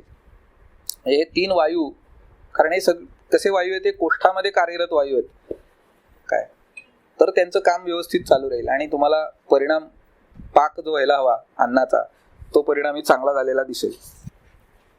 याच्यानंतर मुख्य पचन व्यापार आपण बघूया. कोष्ठस्थ पचन व्यापार आधी पूर्ण करू. मुख्यतः चरक चिकित्सा स्थान अध्याय 15 जो गृहिणी चिकित्सा आहे त्याच्यामध्ये पहिल्यांदा त्यांनी सांगितलंय, तोच विषय अष्टांग हृदयामध्ये शारीर अध्याय 3 मध्ये तुम्हाला सापडेल. हे वाचायचं कुठे, कारण उपलब्ध वेळेत आपण काही सगळं वाचणार नाही आहोत, पण अवांतर वाचनासाठी सांगून ठेवतो. गृहिणी दोष चिकित्सितम असा अध्याय आहे. आणि मगाशी मी जे म्हणलं की गृहिणी हे अग्नीचं स्थान सांगितलंय. आमाशय असं तरी, पक्वामाशय मध्यगम असं तरी तुम्हाला पाचक पित्ताच्या स्थानामध्ये किंवा स्थानवर्णनामध्ये आलं असेल, पित्तम पक्वामाशय मध्यगम, तरी ते एक्झॅक्ट नाव जे आहे ते गृहिणी असं आणि प्रत्यंगाचं नाव म्हणून दिलेलं आहे पुढे. गृहिणी आश्रितः अग्निदोषः गृहिणी दोषः. गृहिणी दोष चिकित्सा जरी तो सांगत असला तरी त्याच्या डोक्यात असं आहे की हा अग्निदोषच आहे. गृहिणीच्या आश्रयाने उत्पन्न होणारे अग्निदोष आणि त्यांची चर्चा सगळी या अध्यायामध्ये आहे. त्यामुळे तो पहिल्यांदा त्या अग्नीचं कार्य काय आहे शरीरामध्ये, पचन कसं करतो वगैरे हे सगळं करून मग गृहिणीचं निदान आणि मग चिकित्सा सांगितली. ग्रंथाची अध्यायाची रचना या प्रकारे केली. म्हणून बराचसा तुम्हाला शारीरिक क्रियेचा जो भाग आहे जो अग्नीशी रिलेटेड आहे तो या अध्यायामध्ये सुरुवातीला सापडतो. तर याची जर सुरुवात बघितलीत तुम्ही तर डायरेक्ट अग्नीच्या व्यापारावर तो गेलेला नाहीये. त्याने आधी पूर्वपीठिका तयार केली. अग्नी का महत्वाचा आहे, काय काय करतो शरीरामध्ये, ते तुम्हाला समजावं की त्याला हलक्यात घेऊ नका, त्याला पालन करा त्याचं, protect it because it is an asset to you. आयुः वर्णो बलम स्वास्थ्यम उत्साह उपचयो प्रभा ओजः तेजः आग्नयः प्राणाः च उक्ता देहाग्नी हेतुकः.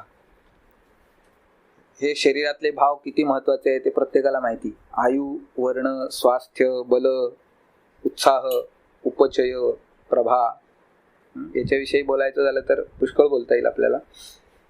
मुळातच अग्नी हा विषय असा आहे की त्याच्यात चातुर्मासाची 4 महिन्याची व्याख्यानं सुद्धा ठेवली तरी पूर्ण होणार नाही तो काय. याच्यामध्ये आणि अवांतर वाचनासाठी जर करायचं असेल तर आपल्याकडे कॉलेजमध्ये मधुजीवनचा देहाग्नी विशेषांक आहे. It runs into almost 300 pages. वेगवेगळ्या वैद्यांनी लिहिलेले अग्नीच्या विषयातले लेख आहेत. म्हणजे अवांतर वाचन ह्याच रूपात करत जा, ते कन्सेप्ट सुधारायला मदत करतं आणि अधिक माहिती मिळते. परीक्षेत त्यातलं किती लिहायचं हे आपलं आपण ठरवायचं काय. पण आपली समज वाढण्यासाठी अशा प्रकारचं वाचन उपयोगी पडू शकतं. देहधात्वग्नी विज्ञान म्हणून एक हिंदी पुस्तक पण आहे, म्हणजे केवळ अग्नी या विषयाला वाहिलेलं अशा स्वरूपाचं वाङ्मय पुष्कळ आहे आपल्याकडं, ते वाचत चला. तर ग्रंथांतरी जर संदर्भ गोळा करायला गेलात तर पुष्कळच आहेत अग्नीच्या संदर्भातले. ते त्याचंच संकलन असेल, पण एक त्याची मांडणी वेगळ्या पद्धतीने असू शकते. तेव्हा देहाग्नी हेतुक आहेत सगळे भाव. आयु म्हणजे तुमचं लाईफ इटसेल्फ, वर्ण, बल, स्वास्थ्य, उत्साह, उपचय, प्रभा, ओजहा ओज शरीरातलं, तेज, आग्नयहा इतर अग्नी, ते भूताग्नी असो, धात्वग्नी असोत, काय म्हणजे कन्सेप्ट तुम्ही you can stretch the concept of अग्नी to the level, to the extent that every particle of our body has its own अग्नी, बिकॉज पचन is going on the minute level also, micro levels also. ते असतो का नसतो, तिथं असायलाच पाहिजे ना, प्रत्येक ठिकाणी आहे तो. कारण त्याचा नरिशिंग पार्ट जो आहे तो आतमध्ये तसाच्या तसा जाणार नाहीये. It has to be converted. Conversion आलं की अग्नी आला. मग प्रधान अग्नी जे सांगितलेले आहेत, म्हणून सगळ्याच देहाचे अग्नी जे आहेत, जिथं कुठं अग्नीचं काम शरीरामध्ये चालू आहे, इट इज बिकॉज ऑफ देहाग्नी. देहाग्नी हेतुक म्हणजे त्यांचा हेतू आहे देहाग्नी, हे लक्षात ठेवा.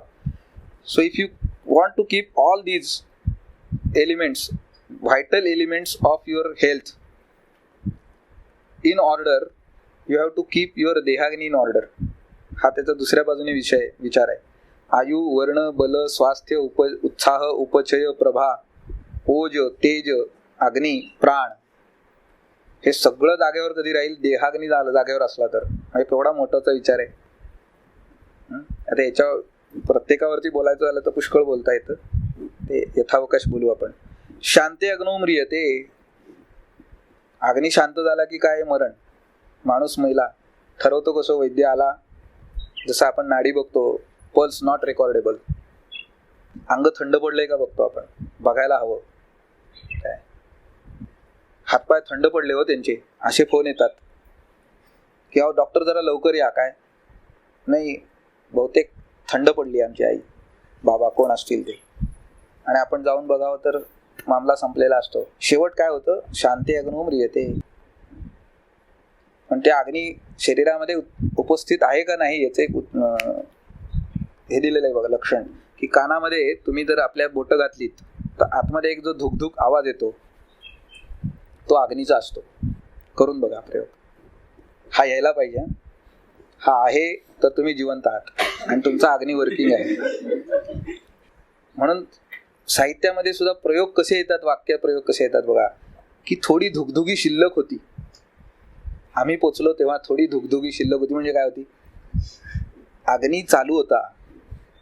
धुकधुक हा आवाज अग्नीचा आहे शरीरामधल्या. कानामध्ये बोटं घालून जर तुम्ही ऐकलत शांतपणे, आपल्या कानामध्ये हल्ली बोटं नसतात आणि तुम्ही जे कानामध्ये घालता त्यातनं धुकधुक आवाज येत नाही, त्याच्यातनं धगधग आवाज येतात.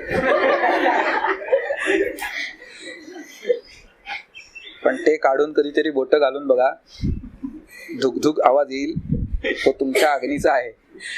हे त्याचं अस्तित्व दाखवतोय तो. काय अजिबातच कळत नाही असं नाहीये, आमचं आम्हाला सुद्धा कळू शकतं. आणि तो शांत होतो तेव्हा म्रियते ही अवस्था आहे, मरणाची अवस्था आहे. म्हणजे अग्नी चांगला ठेवणं आणि प्रज्वलित ठेवणं किती महत्वाचं आहे. युक्ते चिरंजीवती अनामय. अग्नी जर युक्त राहिला, योग्य राहिला, चिरंजीवती दीर्घकाळ जगतो, आणि अनामय हा जीवती. नुसतं 95-100 वर्षाचं आयुष्य नकोय माणसाला, त्यातले 20 वर्ष अंथरुणाला खिळून होते हो. फार हाल झाले, त्यांचेच नाही घरच्यांचे सुद्धा झाले. नर्सिंग करायला लागतं ना.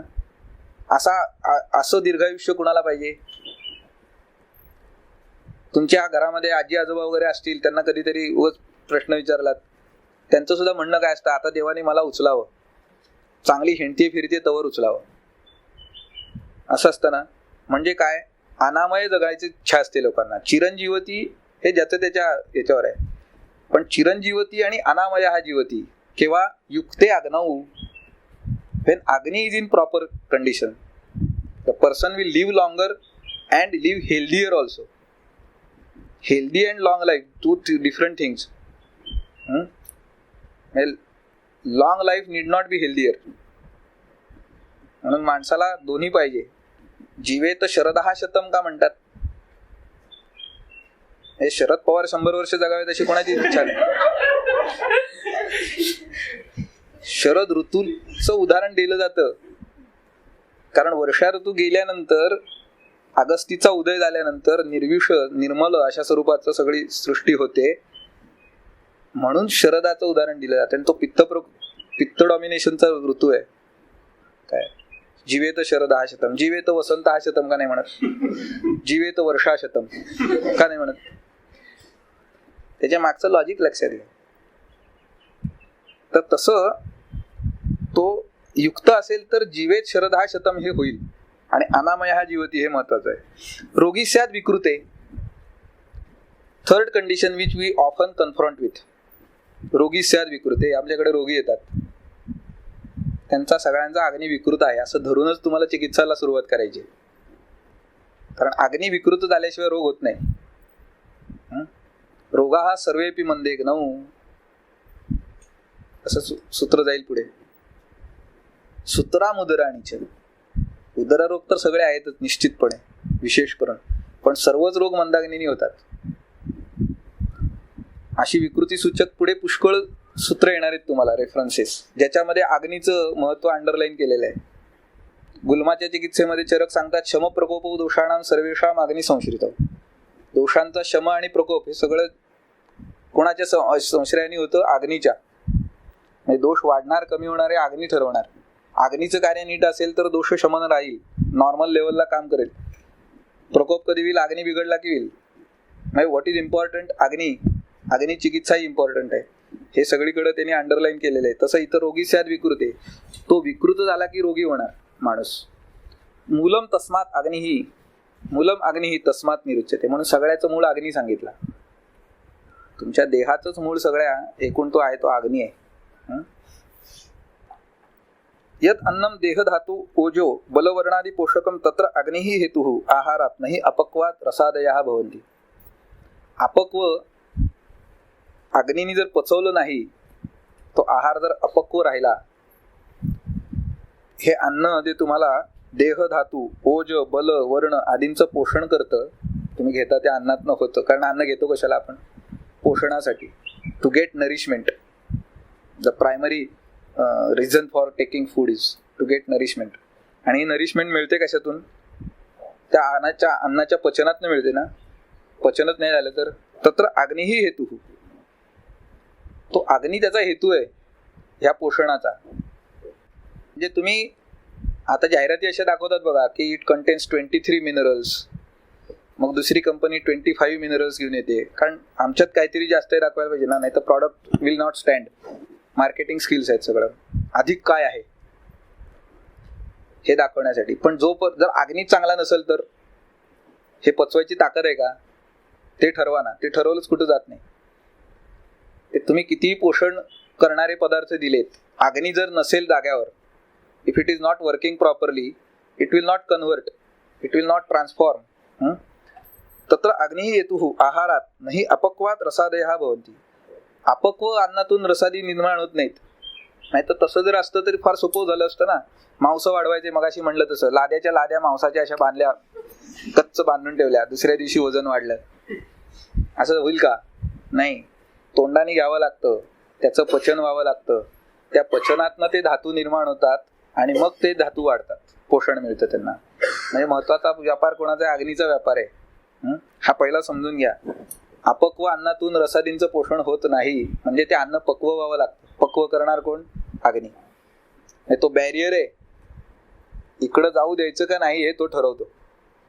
आणि जाऊ देताना तसंच्या तसं जाऊ देत नाही. नॉर्मली जेव्हा जाऊ दिला जातं याचा अर्थ काहीतरी गडबड आहे मध्ये, मग ती गृहिणी बिघडली.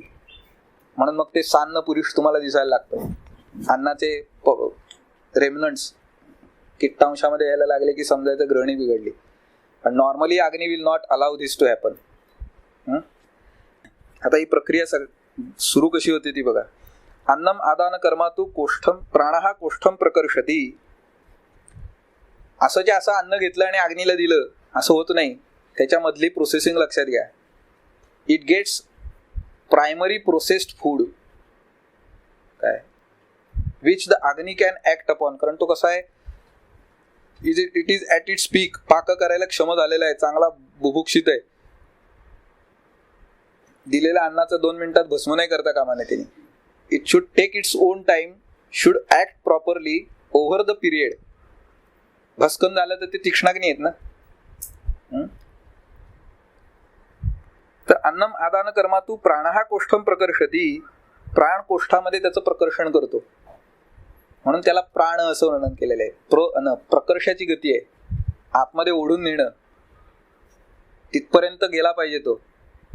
ती गती दिल्याशिवाय प्राणाने ते शक्य नाही.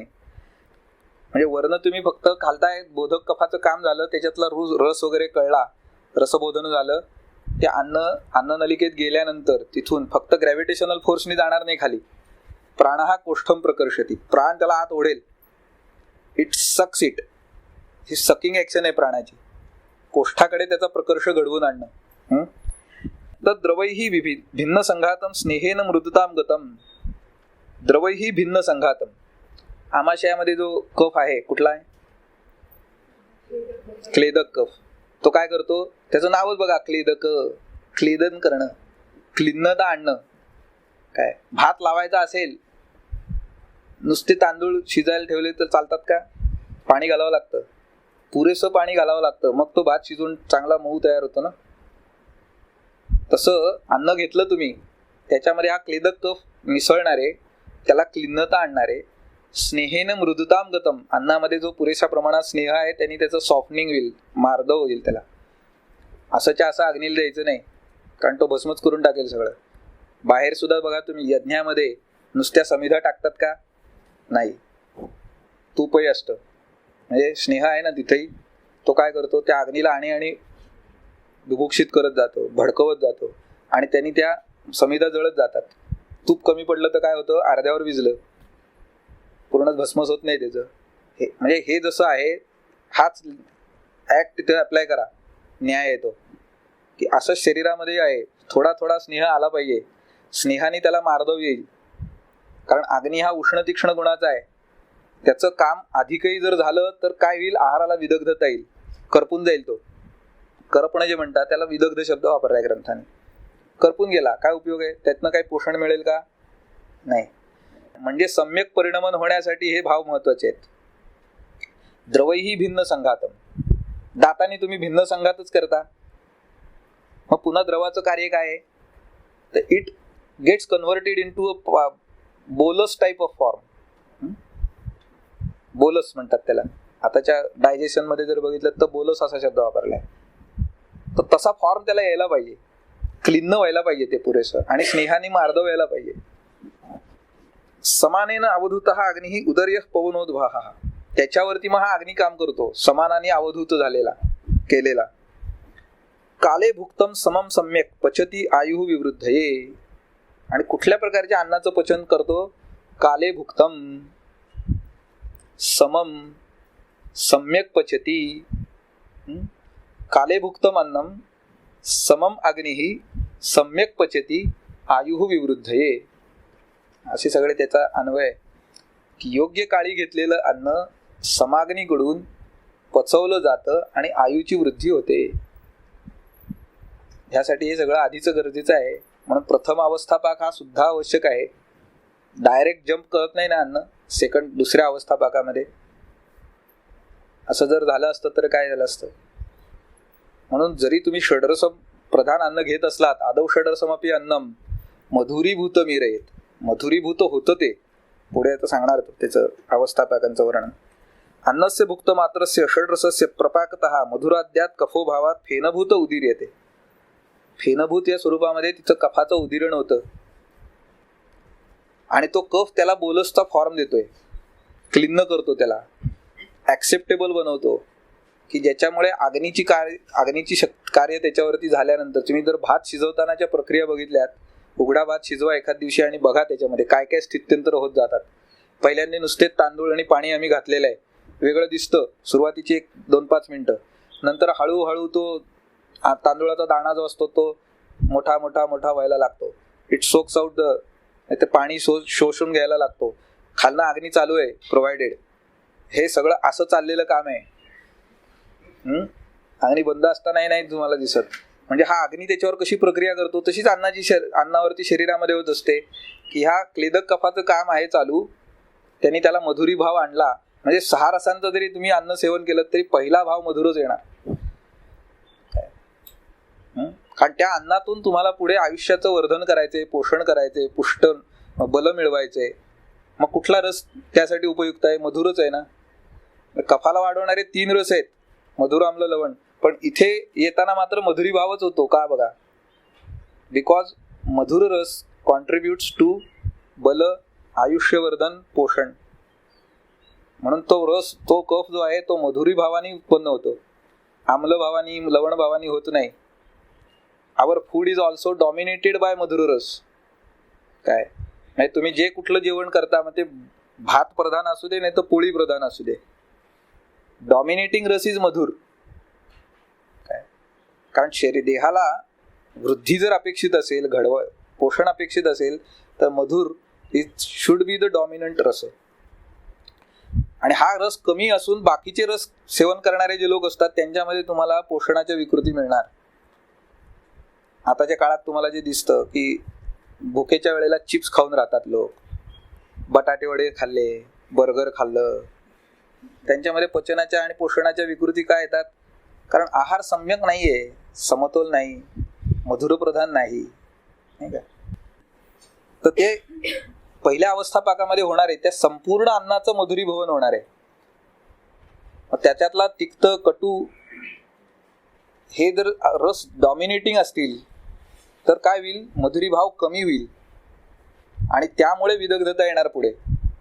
म्हणजे कन्सेप्ट कशी आहे बघा, if your food is not dominating with मधुर रस, ऑब्वियसली द मधुर अवस्था पाक विल जनरेट लेस कफ, मधुरी भाव कमी होईल त्याचा, and that will result into विदाह ऑफ अन्न लेटर ऑन इन सेकंड अवस्था पाक. म्हणून तसलं अन्न खाल्ल्यानंतर थोड्या वेळाने लोकांना जळजळायला लागतं. नॉर्मली जळजळतं का? रोजचं जेवण ॲव्हरेज डाएट जर केलं आपण तर जळजळत नाही आपल्याला. तेव्हा का जळजळतं? नुसतं असलं काहीतरी खाऊन राहिलं की. बिकॉज ऑफ दिस की पहिल्या अवस्था पाकामध्ये माधुर्य जे पुरेसं यायला पाहिजे ते नाही आलं. त्याच्यात आम्ल, लवण, कटू असे जर हे जास्त असतील, तिक्त म्हणत नाही मी, कारण तिक्त रसप्रधान आहार काही कोणी खात नाही. जेवायला बसलाय आणि कारल्याचं सॅलड खाल्लं वाडगावर, असा माणूस मिळणार नाही तुम्हाला. पण कटू, आम्ल, लवण हे जास्त असू शकतात डॉमिनेटिंग. मग ते चिप्सच्या स्वरूपात असतील, नाही तर आणि काही वेगळ्या स्वरूपात असतील. आता म्हणलं तसं फास्ट फूड असेल. तर मधुर भाव पुरेसा असायला पाहिजे, म्हणजे पहिला अवस्था पाक जो आहे तो मधुर डॉमिनंट तयार होईल. कारण पुढचा आम्ल अवस्था पाक आहे. इफ द फर्स्ट अवस्था पाक is not having sufficient madhurya, it will reflect on the second avastha pak, resultant amlatva will increase, which will give rise to vidaha, आणि मग जळजळायला लागेल. असं होतं बघा. तर हे म्हणून लक्षात घ्या की त्या टाइम बाउंड प्रक्रिया आहेत तशाच घडायला हव्यात. त्यात काही जर गडबड झाली तर पचन बिघडलं. परंतु पच्यमानस्य विदग्धस्य आम्लभावतः आशयात चवमानस्य पित्तमच्छम उदीर्यते. हा दुसरा अवस्था पाक सांगितला की आम्ल अवस्था तयार होते. आम्लरस कसा आहे? त्याचं पांचभौतिक संघटन काय आहे? पृथ्वी प्लस अग्नी. लवण कसं आहे? नाही, आम्ल का सांगितलं ते लक्षात घ्या. इथं आम्ल अवस्था पाकच का होतो? पित्ताचा, पित्तम विदग्धम आम्लताम उपैती, विदग्ध झालेल्या पित्ताचा रस आम्ल असतो. काय, पण हा जो दुसरा अवस्था पाक आहे तो डॉमिनेटिंग आहे. कशामुळे? आम्लानी. अग्नीचं कार्य वाढवण्यासाठी खरं तर कोणते 2 महाभूत जास्त उपयोगी पडतील? अग्नी आणि वायू ना. पण तशा महाभूतांच्या संघटनाचा रस सिलेक्ट केला नाहीये, आम्ल सिलेक्ट केलाय. कारण पृथ्वी आणि अग्नी असं कॉम्बिनेशन आहे. त्याच्या मागे कल्पना अशी असणारे, एक लक्षात घ्या की त्या अग्नीच्या पचनातून तुम्हाला पोषण मिळवायचंय. पोषण कुठला महाभूत करून देणार जास्त? मूर्ती कोण बनवणार शरीराची? पृथ्वी महाभूत पाहिजे ना. मग त्या रसातच नसेल तर पचनात येईल का पुढच्या? मग तो आम्लच का आला तिथे? पित्ताला वाढवणारे रस कोणते? तत्राद्या मारुतम ग्रंथी त्रयस तिक्ता दय कफम कषाय तिक्त मधुर हा पित्तम अन्ये तू कुर्वते. कषाय तिक्त मधुर सोडून म्हणजे कटू आम्ल लवण हे वाढवतात ना. पण मग आम्लच का घेतला? त्याचं कारण हे आहे की तिथं पोषण मिळवायचं असेल तर पृथ्वी महाभूत डॉमिनेटिंग पाहिजे त्याला. अग्नी आणि वायूवरती सोडलं तर सगळं एकतर करपून जाईल, नाही तर सगळं उडून जाईल. मूळ काही राहणारच नाही ना back. Something has to remain back. त्याच्यातनं पोषण मिळवायचंय नाही का. म्हणून तो आम्ल डॉमिनेटिंग आहे. आम्ल रस हा जरी दीपन पाचन करणारा दोन्ही असला तरी अग्नीच्या स्वरूपामध्ये किंवा अग्नीच्या स्थानामध्ये जे पचन घडतंय तिथे रस डॉमिनेट करणारा आहे तो आम्ल आहे. त्याच्या मागे ही भूमिका असणार आहे की पृथ्वी स्वरूप मूर्त भाव शरीराला मिळवायचे, पोषण जर मिळवायचं असेल तर पृथ्वी महाभूत असायला पाहिजे. त्याशिवाय ते कन्व्हर्जन नीट होणार नाही. सगळे अमृत भाव तयार होतील. काय उपयोग त्याचा? म्हणून अग्निवायूवरतीच नाही सोडलेलं, ते पृथ्वी अग्नीवर सोडलंय आणि म्हणून आम्लरस तिथं आलाय. आणि तो आम्लरस त्या संपूर्ण अन्नाला, म्हणजे हे अवस्थापकांचं लक्षात घ्या की पूर्ण अन्नाला ते रस तो प्राप्त होतो. म्हणूनच तुमच्या अन्नामध्ये हे रस अधिक प्रमाणामध्ये असता कामा नयेत. If you think of balance diet, it is dominated by मधुर अँड अदर रसाज are accordingly they are coming. कटू तिक्त किती असायला पाहिजे तेवढेच. आपली एक फोडणीची कल्पना करा तुम्ही कशी असते. ती स्नेह स्वरूपात आहे, पण चमचाभर तेल घालता तुम्ही, तेवढाच अपेक्षित असतं. चमचा दीड चमचा, जास्त फोडणी अपेक्षित नाही. काही काही ठिकाणी लागेल. जंगल प्रदेश असेल जास्त फोडण्या खातात बघा ते लोक, त्यांच्यात स्नेहाचं प्रमाण जास्त लागतं त्यांना, कारण वाताला काउंटर करायचंय. नॉर्मली बघताना थोडी असते. मग त्याच्यामध्ये तुम्ही you add pinch of little mustard seeds. Normally ते कसे आहेत? मोहरी कटू रसाची आहे, मग थोडी हळद घालता तिक्त रसाची. पण बचकावर हळद घातली तर पदार्थ कडू होतो. तोंडात भाजीचा घास गेल्या गेल्या सांगू शकतो आपण, आज हळद जास्त पडली, काय भरपूर हळद घातलेली भाजी करा, असा कोणाचा आदेश येतो का? मला आवडते फार. नाही, कारण मुळातच कडू रस हा नॉर्मली आपण ऍक्सेप्ट जास्त करणार नाही होत. तेव्हा तेवढ्या प्रमाणात हिंग, अ पिंच ऑफ हिंग तेवढाच पडायला पाहिजे ना. जास्त पडला तर जळजळ करतो बघा. तर म्हणजे हे सगळं बॅलन्स ह्या प्रमाणात व्हायला हवं. षड्रसात्मक आहार जरी असायला हवा तरी द प्रपोर्शन ऑफ ईच रस has to be in its acceptable quantity. ते जास्त असायला असता कामा नये. नित्यम सर्व रसाभ्यासा असंही शास्त्र सांगतंय, पण त्या रसांचं प्रमाण किती असायला पाहिजे हेही तुम्ही लक्षात घ्यायचं. तेव्हा या द्वितीय अवस्थापकामध्ये त्या संपूर्ण अन्नाचा आम्लभाव होतो आणि अग्नी ऍक्ट्स अपॉन इट. म्हणजे आम्ली भाव झाल्यामुळे त्याच्यामध्ये पृथ्वी आणि अग्नी महाभूत आहे आणि अग्नी त्याच्यावरती काम करतोय. म्हणजे विदग्धता पूर्ण न येता त्या अन्नातून पोषकांश बाहेर काढायचेत, ह्यासाठी चाललेलं हे काम आहे. लक्षात घ्या. म्हणून आम्लरस आलाय तिथं. आणि ते झाल्यानंतर मग पुढचं जे विभाजन आहे, पक्वाशयन तू प्राप्तस्य शोष्यमाणस्य वन्नीना परिपिंडित पक्वस्य वायुस्यात कटुभावता, की मग त्याच्यावर वायू ऍक्शन करणार. पण नुसत्या वायूची ऍक्शन नाही, शोष्यमाण वन्नी म्हणलाय तिथे. शोष्यमाण वन्नी म्हणजे काय? त्यांनी कल्पना अशी केली की तुम्ही पूर्वी काळी ज्यांच्याकडे अजून सुद्धा चुली असतील, चुलीवर स्वयंपाक वगैरे होत असतील, तर बघा की वरती चुलीवरती काहीतरी भात भाजी आमटी ठेवलेलं असतंय आणि खाली एक दोन वांगी टाकून ठेवतात. जाणक्या बायका असतात त्या, ते वरचा स्वयंपाक तयार होईपर्यंत मस्त खरपूस तयार होतात. ती अग्नीवर चाललेला असतो ना, मग ही भाजली कशी गेली? ती शोष्यमाण वन्नीवर भाजली जातात. कारण त्या अग्नीची धग, तुम्हाला चुलीच्या शेजारी थंडीच्या दिवसांमध्ये बसलात हात शेकायला, असे हात लावता का? असे लावता. मॉडरेट हीट मिळते बघा खालच्या बाजूने असे हात लावले की, आणि get moderate heat, that is sufficient. तसा हा शोष्यमाण वन्नी आहे. त्याचं काम आहे वरती, आणि त्याचं धग जी आहे खाली, the heat available below is enough, to convert this किट्टांश इन टू घन अँड द्रव भाग. काय हे त्याचं जे काम आहे पुढचं, तेवढ्यासाठी तो तिथं आहे. आणि परिपिंडित पक्वस्य वायू स्यात कटुभावता. आता याच्यामध्ये ही फेज आहे ती वायूनी डॉमिनेट होते, कारण कटुरस वाढतो. सगळ्या याला कटुता येणार आहे त्या कम्प्लीट किट्टांशाला. आणि त्याच्यात मग मूत्रमार्ग वेगळं काढलं जाईल. आणि परिपिंडित म्हणजे नॉर्मल शकृताचं स्वरूप कसं आहे, परिपिंडित असायला वाहतो. फॉर्म्ड स्टूल्स ज्याला म्हणतात तुम्ही, तो फॉर्म्ड होण्यासाठी ही कार्य घडणं आवश्यक आहे त्याचं. आणि ते जर नाही झालं वायूचं कार्य नीट, तर मग काय काय प्रकार तुम्हाला सापडतात. मग ते भिन्न पुरुष असेल, चोथा पाणी होते म्हणतात लोक. फॉर्म्ड स्टूल्स नाहीत. I am not getting formed stools. म्हणजे वॉटरी पार्ट वेगळा असतो आणि फायब्रस पार्ट वेगळा असतो. ह्याचा अर्थ काय, तृतीय अवस्थापाकातलं काम नीट झालं नाही. पण हे फक्त तृतीय अवस्थापाकच बिघडेल का, बिघडताना सगळंच बिघडतं. कल्मिनेशन हे आहे, समोर तुमचं प्रॉडक्ट हे आलंय. म्हणजे तिसऱ्या अवस्थापाकामध्ये त्यातला द्रवांश शोषण्याचं जे काम आहे आणि तो शोषून मूत्रामध्ये जायचा.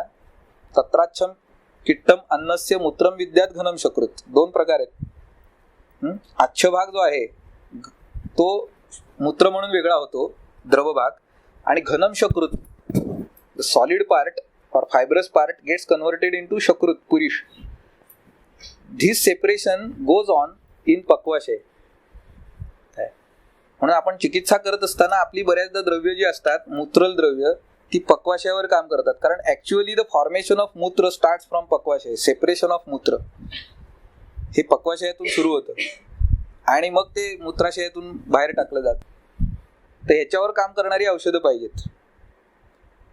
म्हणून आपली मूत्रल औषधं जी आहेत ती बऱ्याचदा असं सापडतं की पक्वाशयावर काम करतात, मूत्राचं विभाजन सुधारवतात आणि मग मूत्रमात्रा वाढते. So our concept of diuretic is different. आपली मूत्रलची कन्सेप्ट वेगळी आहे, त्यांची वेगळी आहे. तेव्हा हे तिथं होतं हे लक्षात घ्या आधी. त्यातनं अतिरिक्त द्रवांश शोषला जातो, which is converted into मूत्र. अँड घन भाग is separated into form of शकृत. आता इथे डॉमिनेटिंग रस आहे तो कटू आहे. पुन्हा कटू रसाचं महाभूतिक संघटन काय आहे, वायू आणि अग्नी. हे शोष्यमाण वन्नीचं काम आहे टू फॅसिलिटेट इट. तिथं कटुभाव डॉमिनेटिंग आला, कारण अतिरिक्त द्रवांशही ओढून घ्यायचा आहे आणि फॉर्म स्वरूपही द्यायचंय त्याला. म्हणून तिथं अग्निवायू महाभूत प्रधान असं झालं. आणि तो बाहेरही पडला पाहिजे. अग्नी आणि वायू ह्या महाभूतांच्या कार्याने होणारे काय, लाघव येईल त्याला. इट हॅज टू बी लघु. म्हणून प्राकृत पुरुष असं काय सांगितलं की जे पाण्यावर तरंगतं आणि ते गुरु झालं की आपसू निमज्जती. गुरुत्वात वीट निमज्जती, नाही का.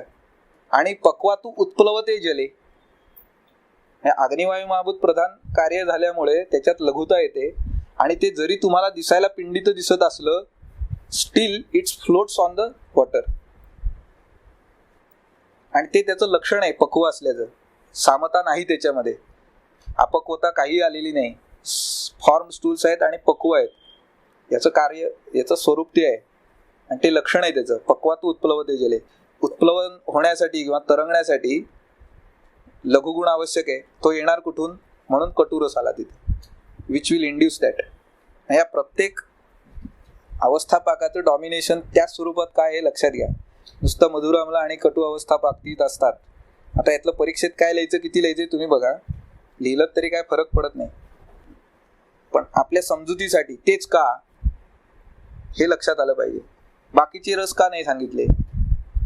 वायू हा 3 रसांनी वाढतो, पण मग एकच रस इथं का डॉमिनेटिंग आला, तर त्याचं पर्पज लक्षात घ्या. त्याच्या मागे काम काय अपेक्षित आहे, एंड प्रॉडक्ट कसा असायला पाहिजे, म्हणून एकच रस निवडलाय.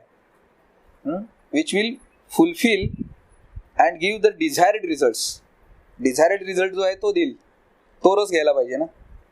म्हणून कटुरस प्रधान आहार असेल तर विदग्धता जास्त येते, ते पचवलं जात नाही अग्नीकडून. कारण आम्ल आणि कटू असं डेडली कॉम्बिनेशन त्या द्वितीय अवस्थापाकामध्ये डॉमिनेट करायला लागतं आणि मग काय होतं, ते पित्त वर उसळायला सुरुवात होते, नाही का. म्हणून विदाई आणि कटुरस प्रधान पदार्थ जास्त खाऊ नयेत. तिखट जास्त खाणाऱ्यांना का पित्त होतं, कारण डेडली कॉम्बिनेशन आहे. दुसरा अवस्थापाक आम्ल आणि यांचा आहार कटू डॉमिनेटिंग, म्हणजे रिझल्टंट पित्त किती वाढेल तिथं.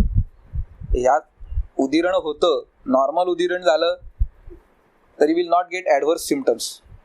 इफ दॅट उदिरण becomes abnormal, it is contributed by your diet, then the resultant माधुर्य, आम्लता और कटुता will be more and that will affect your पचन and will give some undesired symptoms. तीच आजीर्णाची लक्षणं असतात. आमाजीर्ण असेल, विदग्धाजीर्ण असेल, विष्टब्धाजीर्ण असेल. ही 3 आजीर्ण सांगितली. आमाजीर्ण इज कफ डॉमिनेटिंग, विदग्धाजीर्ण पित्त डॉमिनेटिंग असते, विष्टब्धाजीर्ण इज बिकॉज ऑफ वात प्राधान्य. कसं सांगितलं बघा, 3 दोषांची 3 आजीर्ण होतात. म्हणजे हे 3 अवस्थापाक बिघडले की त्यातनं ही 3 आजीर्ण तयार होऊ शकतील, असा त्याच्या मागचा विचार लक्षात घ्या. तेव्हा ह्या पद्धतीने अग्नीचा हा पुढचा व्यापार घडणार आहे आणि आहार रस तयार होणार, सारकिट्ट विभजन होणार. इथपर्यंत सगळं काम अग्नीच्याच अधिकारात आहे. समानाचं काम कसं आहे, समान अग्नी समीपस्था कोष्ठे चरती सर्वतः, अन्नम गृह्णाती पचती विवेचेती मुंचती. आता यातली सगळीच कामं तो करत बसत नाहीये, पण त्याचा प्रभाव आहे. अन्नम गृह्णाती, ग्रहण करणं, हे ग्रहणीच्या अधिकारामध्ये जर ते काम झालंच नाही पुरेसा वेळ तर काय होणार, पचन नीट होणार नाही. पचती, पचनासाठी त्या अग्नीचं संदूषण करणं हे समानाचं काम आहे. विवेचयती, सारकिट्ट विभजन झालं, कारण तिथपर्यंत समानाचं कार्य आहे. शारंगधर जर बघितलात तर शारंगधराने असं म्हणलंय बऱ्याचदा हा प्रश्न आपल्याला पडतो की आहार रस तयार झाला आणि आम्ही असं पुढे म्हणतो की व्यानेन रस धातुर ही विक्षेपोचित कर्मणा. हा रसधातू आहार रस जो आहे तो व्यानाकडून सगळ्या शरीरामध्ये फेकला जातो. प्रश्न असा पडतो मध कोण आहे, कारण हा सारभाग कुठं तयार होतो, अग्नीच्या स्थानाच्या शेवटी, म्हणजे ग्रहणीच्या अधिकाराच्या शेवटी तयार झाला. काय उंडुकामध्ये किट्टांश आला आणि तिथून ते मलधरा कलेचं कायम सुरू झालं. मग हा आहार रस इथून म्हणजे पित्त आणि पक्वाशय, पित्ताशय आणि पक्वाशयाच्या मध्ये जो तयार झाला हा इथून हृदयात कोण नेतो, असा प्रश्न पडला होता का कधी? पडायला पाहिजे तर उत्तर शोधाल, कारण मधला ट्रॅकच नाहीये ना माहिती. शारंगधरांनी असं म्हणलंय रसस्तु हृदयम याती समान मरुते रिता. पुन्हा ती प्रेरणा समानाचीच आहे, म्हणजे तिथपर्यंत नेऊन देणं हे काम समान करतो आणि मग तो आता तू पोचव. आतमध्ये पदार्थ तयार झाला, तो काउंटरला दिला आणि मग तो डिलिव्हरी बॉय निघालाय. तो डिलिव्हरी बॉय आत जातून घेतो का आपला, आपण नाही, तो काउंटरच्या बाहेर उभा असतो. म्हणजे व्यान तो आहे, त्याच्यापर्यंत तो रस नेऊन द्यायचा आहे. कोणी द्यायचा? आता त्याच्यासाठी आणि एक वायू घालायचा का आतमध्ये, पंचात्मा वायू आहे त्याच्यात, म्हणजे षडात्मा करायचा आहे, त्याच्यातच ते डिस्ट्रीब्युशन केलेलं आहे. म्हणजे जो वेगळं काढतोय सारांश आणि किट्टांश, सेपरेशनवर ज्याचं काम आहे विवेचयती, हे तोच ते पुढचं काम करून देणार आहे. विवेचन केल्याशिवाय पोचवता येणार नाही ना. So once the separation is achieved, distribution झालं, देन समान विल टेक इट टू हृदय अँड व्यान will dispose it of or circulate it of. हे काम होणार आहे, तिथपर्यंत समानाचं काम आहे बरं का. म्हणून कोष्ठे चरती सर्वतः असं जेव्हा तुम्ही म्हणता तेव्हा कोष्ठाची व्याप्ती चरकाची बघा. स्थानाने आम अग्निपक्वानाम मूत्रस्य रुधिरस्य च हृदुंडुकः फुफ्फुसश्च कोष्ठ इति अभिधीयते. म्हणजे हा समान सर्वतः चरती म्हणजे इथपर्यंत चरतो, चरण करतो म्हणजे हालचाल असते त्याची, म्हणजे त्याचा फंक्शनल एरिया हा आहे. का आहे तर हा सारांश वेगळा काढलेला हृदयापर्यंत पोहोचवण्याचं काम आहे त्याच्याकडं. काय म्हणजे आपल्याकडचे वायूंचे जे प्रकार सांगितले त्यांची कार्य या पद्धतीने समजून घ्या, त्याला शरीरातल्या संज्ञा अप्लाय करा, then you will come to understand something more into it. आणि मग आपली रचना समजायला लागते, आपल्याला आपलं शारीरिक क्रिया रचना ही समजायला लागते. ती समजली की पुढचं काम सोपं होतं. तर इथपर्यंत आपण आज अग्नी व्यापार बघितलाय. याच्यातलं आता टीकांश वगैरे तुम्ही वाचा, नाही समजले तर विचारा, त्याच्याविषयी मार्गदर्शन मी त्यावेळी करीन. पण ह्या पद्धतीने तो अग्नीचा सगळा व्यापार जाणार आहे. तो अग्नी मुळात आधी कोण होता ते बघितलंय आपण, त्याची स्थानं बघितली, त्याचं कार्य काय आहे शरीरामध्ये, तो कोणकोणत्या भावांना उत्पन्न करतो ते बघितलंय, आणि त्याच्यानंतर जाऊन पुढे पचनाची एकूण परिस्थिती काय असते घडते. म्हणजे देहाग्नी पचन जो आहे तो विषय तिथपर्यंत आलोय. धात्वग्नी पचनाचं पुढच्या याला बघूया.